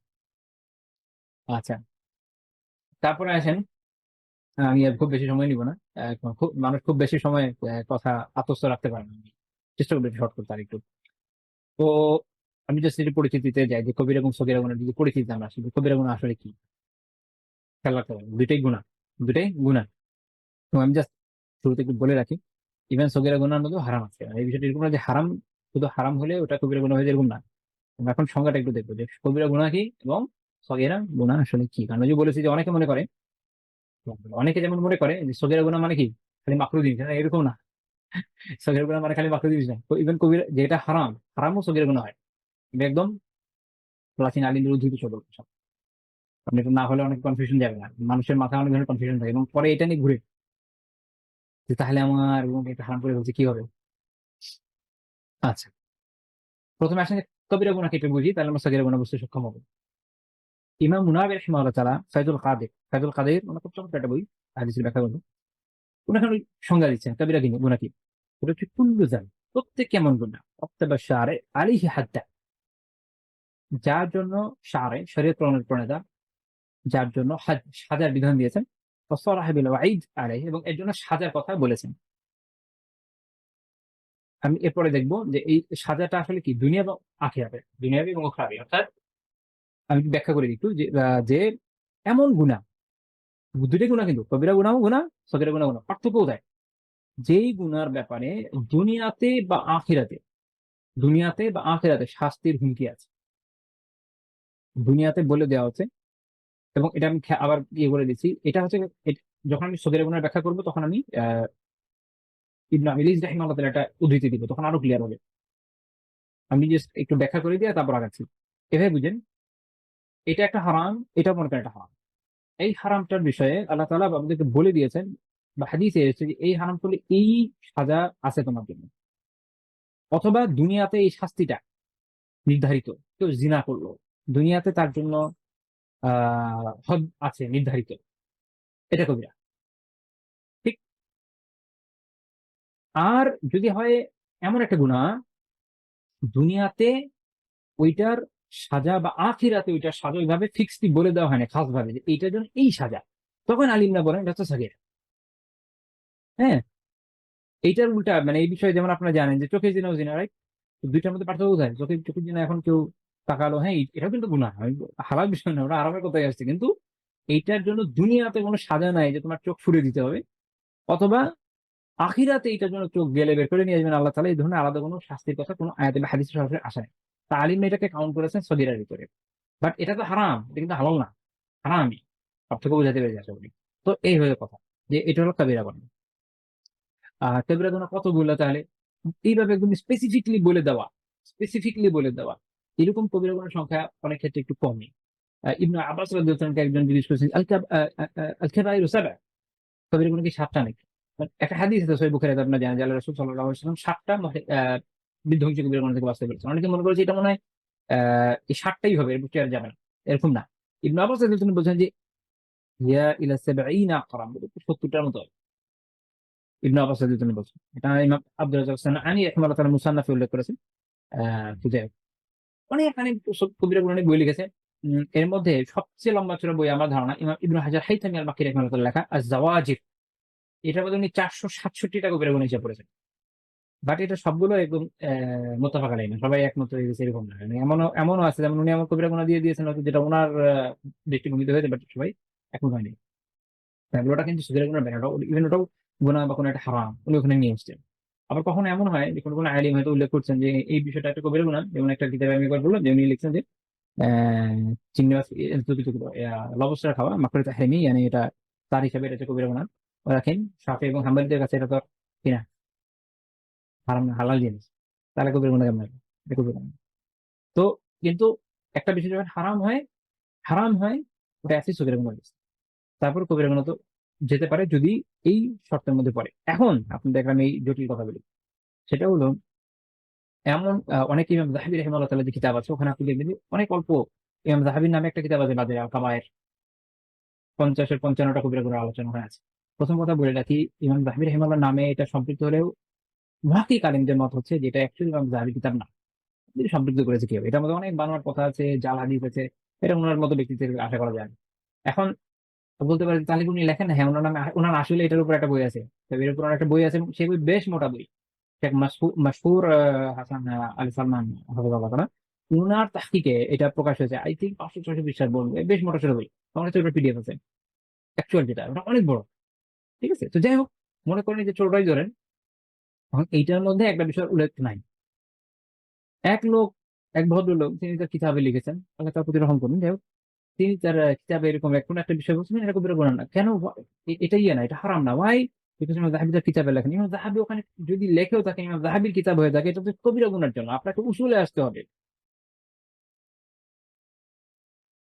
খেবায়ের ইনদাল হানাফিয়া ও শাফিঈয়া, শাফি হাম্বলী তারা কাবিরার কি সংজ্ঞা দিচ্ছে, তারা সগীরার কি সংজ্ঞা দিচ্ছে, ওটা না বুঝে আপনি যদি এখানে মাতবুরি করতে ভুল হবে। ইমাম ইবনুন নাজ্জার রাহিমাহুল্লাহ তাআলা হাম্বলী ফিকহের সবচেয়ে বড় উসুলবিদদের একজন, শারহুল কাওকাবিল মুনীরে বলছেন সগীরা কি, হিয়া কুল্লু কাউলিন আও ফি'লিন মুহাররাম লা হাদ্দা ফিহি ফিদ দুনিয়া ওয়ালা ওয়াইদা ফিল আখিরাহ। প্রত্যেক এমন কথা, এমন কাজ যা মুহাররাম, যে হারাম, প্রত্যেক এমন কথা এবং আমল যা হারাম, কিন্তু লা হাদ্দা ফিহি ফিদ দুনিয়া, দুনিয়াতে তার উপর কোনো সাজের কথা বলা হয় নাই, ওয়ালা ওয়াইদা ফিল আখিরাহ, বা আখিরাতেও তার জন্য কোনো শাস্তির হুমকি আসে নাই সরাসরি, স্পেসিফিকলি খাস ভাবে এই কথা বলছি যে আপনার মনে হতে পারে এই কথা এখানে তো নাই, এটা আরবিটার মধ্যে নাই, আছে ওটা এখানে নাই, আমরা দেখবো অন্যান্য কিতাবে আছে, মানে এটা একটা সমন্বিত বিষয়, একজনের লেখা নিয়ে বসে থাকলে ভুল করবেন। তো ওইটা যখন হয় তখন সেটাকে একটা পরিভাষা হিসেবে বলা হচ্ছে এটা সাগায়ের, ইয়ানি সগীরের মধ্যে পড়ছে এটা। তার মানে এটা সগীরায় পড়ার মানে এটা হারাম না হওয়া নয়। তো উনি একটা বিষয়কে বললেন যে এটা হারাম এই জন্য নয়, যেটা এই লিস্টের মধ্যে নাই, ইয়া আছে। এটা তো ভয়ানক বিষয়, বোঝা জরুরি তার কিতাব পড়ছেন এবং তার উসুল কি। তাহলে আমরা আমাদের আলোচনা একটু আগে, তাহলে এখন আসেন সগীরা গুনাহ বুঝি, ওটা বুঝতে গেলে কবিরা গুনাহ আরো ভালো বোঝা যাবে। ইমাম ইবনু তাইমিয়া রাহিমাহুল্লাহ তাআলা মাজমুল ফাতাওয়াতে আলোচনা করছেন যিনি, ইবনু আব্বাস তিনি বলছেন যে আহ, ইবনু আব্বাস, আবু উবাইদ, আহমদ বিন হাম্বল রাহিমাহুল্লাহ ওনাদের থেকে এরকম বর্ণনা আছে, তিনি বলছেন যে সাগীরা কি জিনিস, মা দুনাল হাজ্জাইন, হজ দুনিয়া ও হজ্জুল আখিরাহ, দুইটা হজ, yani দুনিয়া এবং আখিরাতে যে সাজা সুনির্ধারিত খাস ভাবে, এইটা যার ব্যাপারে নির্ধারিত নয় সেটা হচ্ছে সাগীরা। আই হোপ যে আপনাদের সাগীরা সম্পর্কে চিন্তাটা একদম চেঞ্জ আসছে, জাস্ট মাকরু টাইপের কিছু না। ইবনু তাইমিয়া রাহিমাহুল্লাহ ছাত্র ইমাম ইবনু আবিল ইজ রাহিমাহুল্লাহ তাআলা শারহ আল আকিদাত আত-তাহাবিyyah কি বলছেন, সাগীরা মা লাইসা ফিহা হাদ্দুন ফিদ দুনিয়া ওয়ালা ওয়াইদুন ফিল আখিরাহ, সাগীরা কি জিনিস, দুনিয়াতে যার উপর কোনো হাদ সুনির্ধারিত সরাসরি শাস্তির কথা নাই, অথবা ওয়াইদুন ফিল আখিরাহ, আখিরাতে কোন সাজার কথা নেই। ওয়াল মুরাদু বিল ওয়াইদ, উনি ব্যাখ্যা করেছেন আখিরাতে সাজা মানে এটা উদ্দেশ্য কি, আল ওয়াইদুল খাসসু বিন নার, এর মানে হচ্ছে হয় থাকবে এরকম যে যার নামে একটা খাস বিশেষ স্পেসিফিক সাজার কথা উল্লেখ আছে, আউল লানা, বা তার বিষয়ে লানতের কথা আসছে, আউল গজব, বা আল্লাহ তাআলার গজবের আলোচনা আছে এই গুনার বিষয়ে, এরকম যখন থাকে তখন ওইটা হচ্ছে কাবিরা, যদি না থাকে তখন ওটা সাগীরা। তারপর উনি বলছেন ইন্নাল ওয়াইদ আল খাসসা ফিল আখিরাহ কাল উকুবাতিল খাসসা ফিদ দুনিয়া, মানে আল মাকদিরা। তো উনি এরপরে আর ব্যাখ্যা বিশ্লেষণ করছে, আমার মনে হয় এটা না হলে চলবে আমাদের, কিন্তু মূল পয়েন্টটা আমি আশা করি ক্লিয়ার করতে পেরেছি আপনাদের কাছে, যে যখন কোনো একটা গুনাহ সেটার ব্যাপারে দুনিয়াতে সাজার কথা থাকতে পারে, অথবা আখিরাতে বলা আছে যে এটার জন্য এই সাজা আছে, এই সাজা হয়েছে, অথবা এটার জন্য লানত করা হয়েছে, অথবা আল্লাহ তাআলা এতে অসন্তুষ্ট হন, ক্রুদ্ধ হন, অথবা এটাতে কঠিন ধমক আছে অথবা বলা আছে, আরো অনেক বিষয় আছে। আমি কিন্তু আপনাকে বলছি না যে আমি পুরো উসুল আপনাদের সামনে নিয়েছি, না, এটা উসুলে ফিকহের একটা গুরুত্বপূর্ণ আলোচ্য বিষয়। ইমাম ইবনুল নাজ্জার রাহিমাহুল্লাহ যে শারহুল কাওকাবিল মুনির, কেউ চাইলে দেখতে পারেন, এটা দ্বিতীয় খণ্ডের 388 পৃষ্ঠা থেকে আমি উদ্ধৃতি দিয়েছে। আশেপাশে অনেক আলাপ আলোচনা আছে, দেখতে পারবেন। আমি তো এত বিস্তারিত আনবো না, বাট আমি আপনাদের একটা সেন্স দেওয়ার চেষ্টা করছি বুঝার জন্য যে দেখেন, দুইটার মধ্যে কিন্তু হারাম আছে। একটা হচ্ছে এরকম যেটার ব্যাপারে এই ধরনের সাজার কথা আছে, এই জন্য এটাকে আমরা বলছি কাবিরা। আর এটার মধ্যে আরেকটার মধ্যে হয়তো না, এই জন্য বলা হচ্ছে সাগিরা। সাগিরা বলা হচ্ছে কাবিরার বিপরীতে, কাবিরার সাপেক্ষে তুলনা করা হচ্ছে। ইবনে আবিল ইজ রাহিমাহুল্লাহ এটা বলছেন যে এরকম একটা বলা হয় যে সাগিরা সাগিরা, এই জন্য এটা কাবিরার সাপেক্ষে সাগিরা। That's it. এই জন্য তুচ্ছ করা যাবে না। কি করা যাবে না? তুচ্ছ করা যাবে না, সতর্ক থাকা জরুরি। আমরা পরে আলোচনা করবো ইনশাআল্লাহ পরে। জাস্ট আমি একটা উদাহরণ বলি। শেখ ইবনে জিবরিন রাহিমাহুল্লাহ তাআলা একটা সুন্দর কথা বলেছিলেন। আমি কোট আনকোট করছি না, জাস্ট মূল সেন্সটা বলছি যে মানুষ যখন সগীরা গুনাহ করতে থাকে, করতে করতে কবিরার মধ্যে পড়ে যায়, রাইট? মানুষ দেখে, মনে করেন দেখে, দেখে দেখে সে কি করলো, ব্যভিচারে চলে গেল, কবিরা গুনাহ চলে গেল। মানুষ কবিরা গুনাহ করতে করতে করতে করতে কি হয়, একসময় শিরকের মধ্যে চলে যায়। মনে করেন কেউ ওয়েস্টে আছে, অথবা আমাদের দেশেও এখন অসম্ভব মনে করি না, এরকম প্রেমে পড়ে গেল কোনো হিন্দু বা কোনো খ্রিস্টান কারোর সাথে, একসময় সে ইসলাম থেকে বের হয়ে গেল, আলিয়াযুবিল্লাহ। এই জন্য এটা একটা চেইন, খুব সতর্ক থাকা দরকার। নফস যেন আমাদের ধোঁকা না দেয়, নফস যেন আমাদের ধোঁকা না দেয়, বা এটা সুবিধা না, এরকম না, এরকম না, বিষয়টা এত সহজ না। নফস যেন আমাদের ধোঁকা না দেয়। যেগুলো সগীরা গুনাহ, ওগুলো মাফ করার জন্য আল্লাহ তাআলা অনেক উপাদান আমাদের জন্য রেখেছেন। এটা আমাদের প্রতি আল্লাহ তাআলা ইহসান। কারণ মানুষ অনেক গুনাহের মধ্যে পড়ে, যদি এটা মানুষকে আল্লাহ তাআলা এই সুযোগ না দিতেন, মানুষ হালাক হয়ে যেত। এটা তার মেহেরবানি, তার রহমত। এটার ভুল প্রয়োগ করলে আমরা ক্ষতিগ্রস্ত হবে, এটা খেয়াল রাখতে হবে। সগীরা গুনাহ আমি এমনি কিছু উদাহরণ যেমন দিয়েছি। আরো উদাহরণ যেমন ধরেন মসজিদের নাজাসা নেওয়া, এটা একটা হারাম জিনিস। এটা কেউ যদি করে, এটা সগীরা গুনাহের মধ্যে পড়বে। কেউ যদি কিবলার দিকে পেশাব পায়খানা করে, একটা মাসালা। তারপর যেমন ধরেন ইমাম খুতবা দিচ্ছে, ওই সময় কথা বলা, এটা হারাম, তবে এটা সগীরার মধ্যে পড়বে। যখন জুমার সালাত আযান হচ্ছে, আমাদের দেশে যে দুইটা হয় আলহামদুলিল্লাহ, এটা হচ্ছে দ্বিতীয়টা, যেটা এটাতে এই সময়ে আমরা জানি যে এই সময় থেকে আপনার সূরা জুমাতে আপনি করছেন, ইযা নুদিয়া লিস-সালাহ, যখন আহ সলাতের আদেশ হয় তখন কাজ হচ্ছে কি মসজিদে চলে যান। কিন্তু ওই সময় যদি যদি কেউ কেনা বেচা করে, এটা নিষিদ্ধ শরিয়াতে, ওয়ালাকিন এটা সগীরা গুনাহের মধ্যে পড়বে। এটার জন্য আলাদা কোনো শরিয়া এরকম শাস্তি নাই। এবং আমি ইনডেপথে যাচ্ছি না, ওর দরকার নেই। এটা যারা পড়বে তারা পড়ার জন্য, তাদের জন্য আসলে এটাকে, এটা খুঁজতে থাকলে দেখবেন যে আরো অনেক বিষয় সম্পর্কে জানা যায়। এখন আমি একটু আগে যে সতর্কতা দিয়েছি, এই প্রসঙ্গে আমি একটা কথা বলে আজকের আলোচনা ইনশাআল্লাহ তাআলা শেষ করব। ইমাম নাওয়াবী রাহিমাহুল্লাহ তাআলা শারহ মুসলিমে উনি একটা দুইটা একটা কল উল্লেখ করেছেন ওমর রাদিয়াল্লাহু তাআলা আনহু এবং ইবনে আব্বাস রাদিয়াল্লাহু আনহু থেকে। এটা মারফু হাদিস হিসেবে বর্ণিত আছে, আল্লাহ রাসূলের কথা হিসেবে বর্ণিত আছে, কিন্তু সাল্লাল্লাহু আলাইহি ওয়াসাল্লাম সেটা না, সেটা আপনার সহিহ না, হাসান হবে। তবে এটা ইবনে আব্বাস রাদিয়াল্লাহু আনহুর কথা। তিনি কি বলেছেন খেয়াল রাখেন, এবং সালাফ এটা বলতেন, লা কাবীরাতা মা ইস্তিগফার। ইস্তিগফারের সাথে কোনো কাবীরা গুনাহ নেই। ইয়ানি আপনি যখন ইস্তিগফার করতে থাকবেন, ইমাম নবী রাহিমাহুল্লাহ ব্যাখ্যা করছেন যে আল কাবীরা তুমহা বিল ইস্তিগফার, ইস্তিগফারের মাধ্যমে, ক্ষমা প্রার্থনার মাধ্যমে কবিরা গুনাহ দূর হয়ে যায়। এজন্য তারা কি বলছেন সাহাবীরা, লা কাবীরাতা মা ইস্তিগফার, ইস্তিগফারের সাথে কোনো কবিরা গুনাহ নেই। ইস্তিগফার করবেন, আল্লাহর কাছে ক্ষমা প্রার্থনা করবেন, তার কাছে চাইবেন, কবিরা গুনাহ থাকবে না, দূর হয়ে যাবে। তারপর সব বলছেন ওয়ালা সগীরাতা মা ইসরার, কিন্তু একগুঁয়েমির সাথে, অর্থাৎ নিয়মিত কেউ যখন সগীরা গুনাহ করতে থাকে তখন এটা সগীরা থাকে না। ইমাম নবী রাহিমাহুল্লাহ বলছেন as-সাগীরা, সগীরা কি হয়, তাফসীরু কাবীরাতান বিল ইসরার। এই একগুঁয়েমির সাথে, কন্টিনিউয়াসের সাথে, কন্টিনিউশনের সাথে যখন কি এরকম সগীরা গুনাহ করতে থাকে, সেটা কবিরা গুনাহে পরিণত হয়। এই জন্য সতর্কতা কাম্য। কি কাম্য? সতর্কতা কাম্য। কনসেপ্ট ক্লিয়ার করেছি, এর মানে এই না যে আপনি বলবেন যে আরে তাহলে তো করাই যায় না, আলিয়াদুবিল্লাহ। এই জন্য না, এগুলো আলোচনা করা হয় এই জন্য যে আপনার কনসেপ্ট ক্লিয়ার থাকবে এবং আপনি বুঝবেন যে, এক তো বুঝবেন যে হ্যাঁ, গুনাহ প্রত্যেকটা থেকে সতর্ক থাকা খুব জরুরি। কেন জরুরি বুঝবেন। দুই হচ্ছে যে অনেক গুনার ব্যাপারে আপনার প্রশ্ন ছিল আগে হয়তো মনের মধ্যে, যে এরকম কেন, এই হলো এই হলো, সেই প্রশ্নগুলো দূর হয়ে যাবে।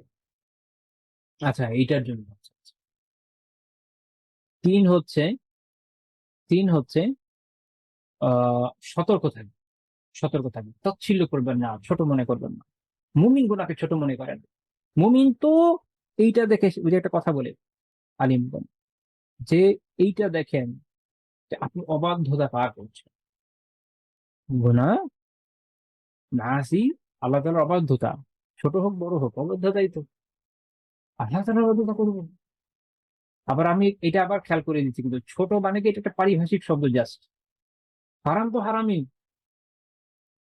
পারিভাষিক শব্দ, এই হিসাবে যেটা বড় সাপেক্ষে ছোট না হারামি। আমাদের মধ্যে যে একটা তাচ্ছিল্য চলে আসে সগীরা গুনাহ মনে করে, এটা থেকে বাঁচানোর জন্যই আলোচনা। আল্লাহ তাআলা আমাদেরকে সকল ধরনের গুনাহ থেকে হেফাজত করুন, আমিন। আমার আজকে ইচ্ছা ছিল যে সে এরকম 11টা আমল নিয়ে আলোচনা করবো, যেগুলো সগীরা গুনাহকে মিটিয়ে দেয়। আল্লাহ আযজা ওয়াজাল তৌফিক দিলে আগামী দিন ইনশাআল্লাহ তাআলা সেটা নিয়ে আলোচনা করবো। কারণ আজকে আমাদের অনেক সময় চলে গেছে, আপনাদের আর আটকে রাখা উচিত হবে না। আমারও গলার প্রতি অত্যাচার একটু কম করা উচিত, কারণ তার একটা হক আছে। আজকে এই পর্যন্ত থাকছে। সুবহানাকাল্লাহুম্মা ওয়া বিহামদিকা লা ইলাহা ইল্লা আনতা আস্তাগফিরুকা ওয়া আতুবু ইলাইক।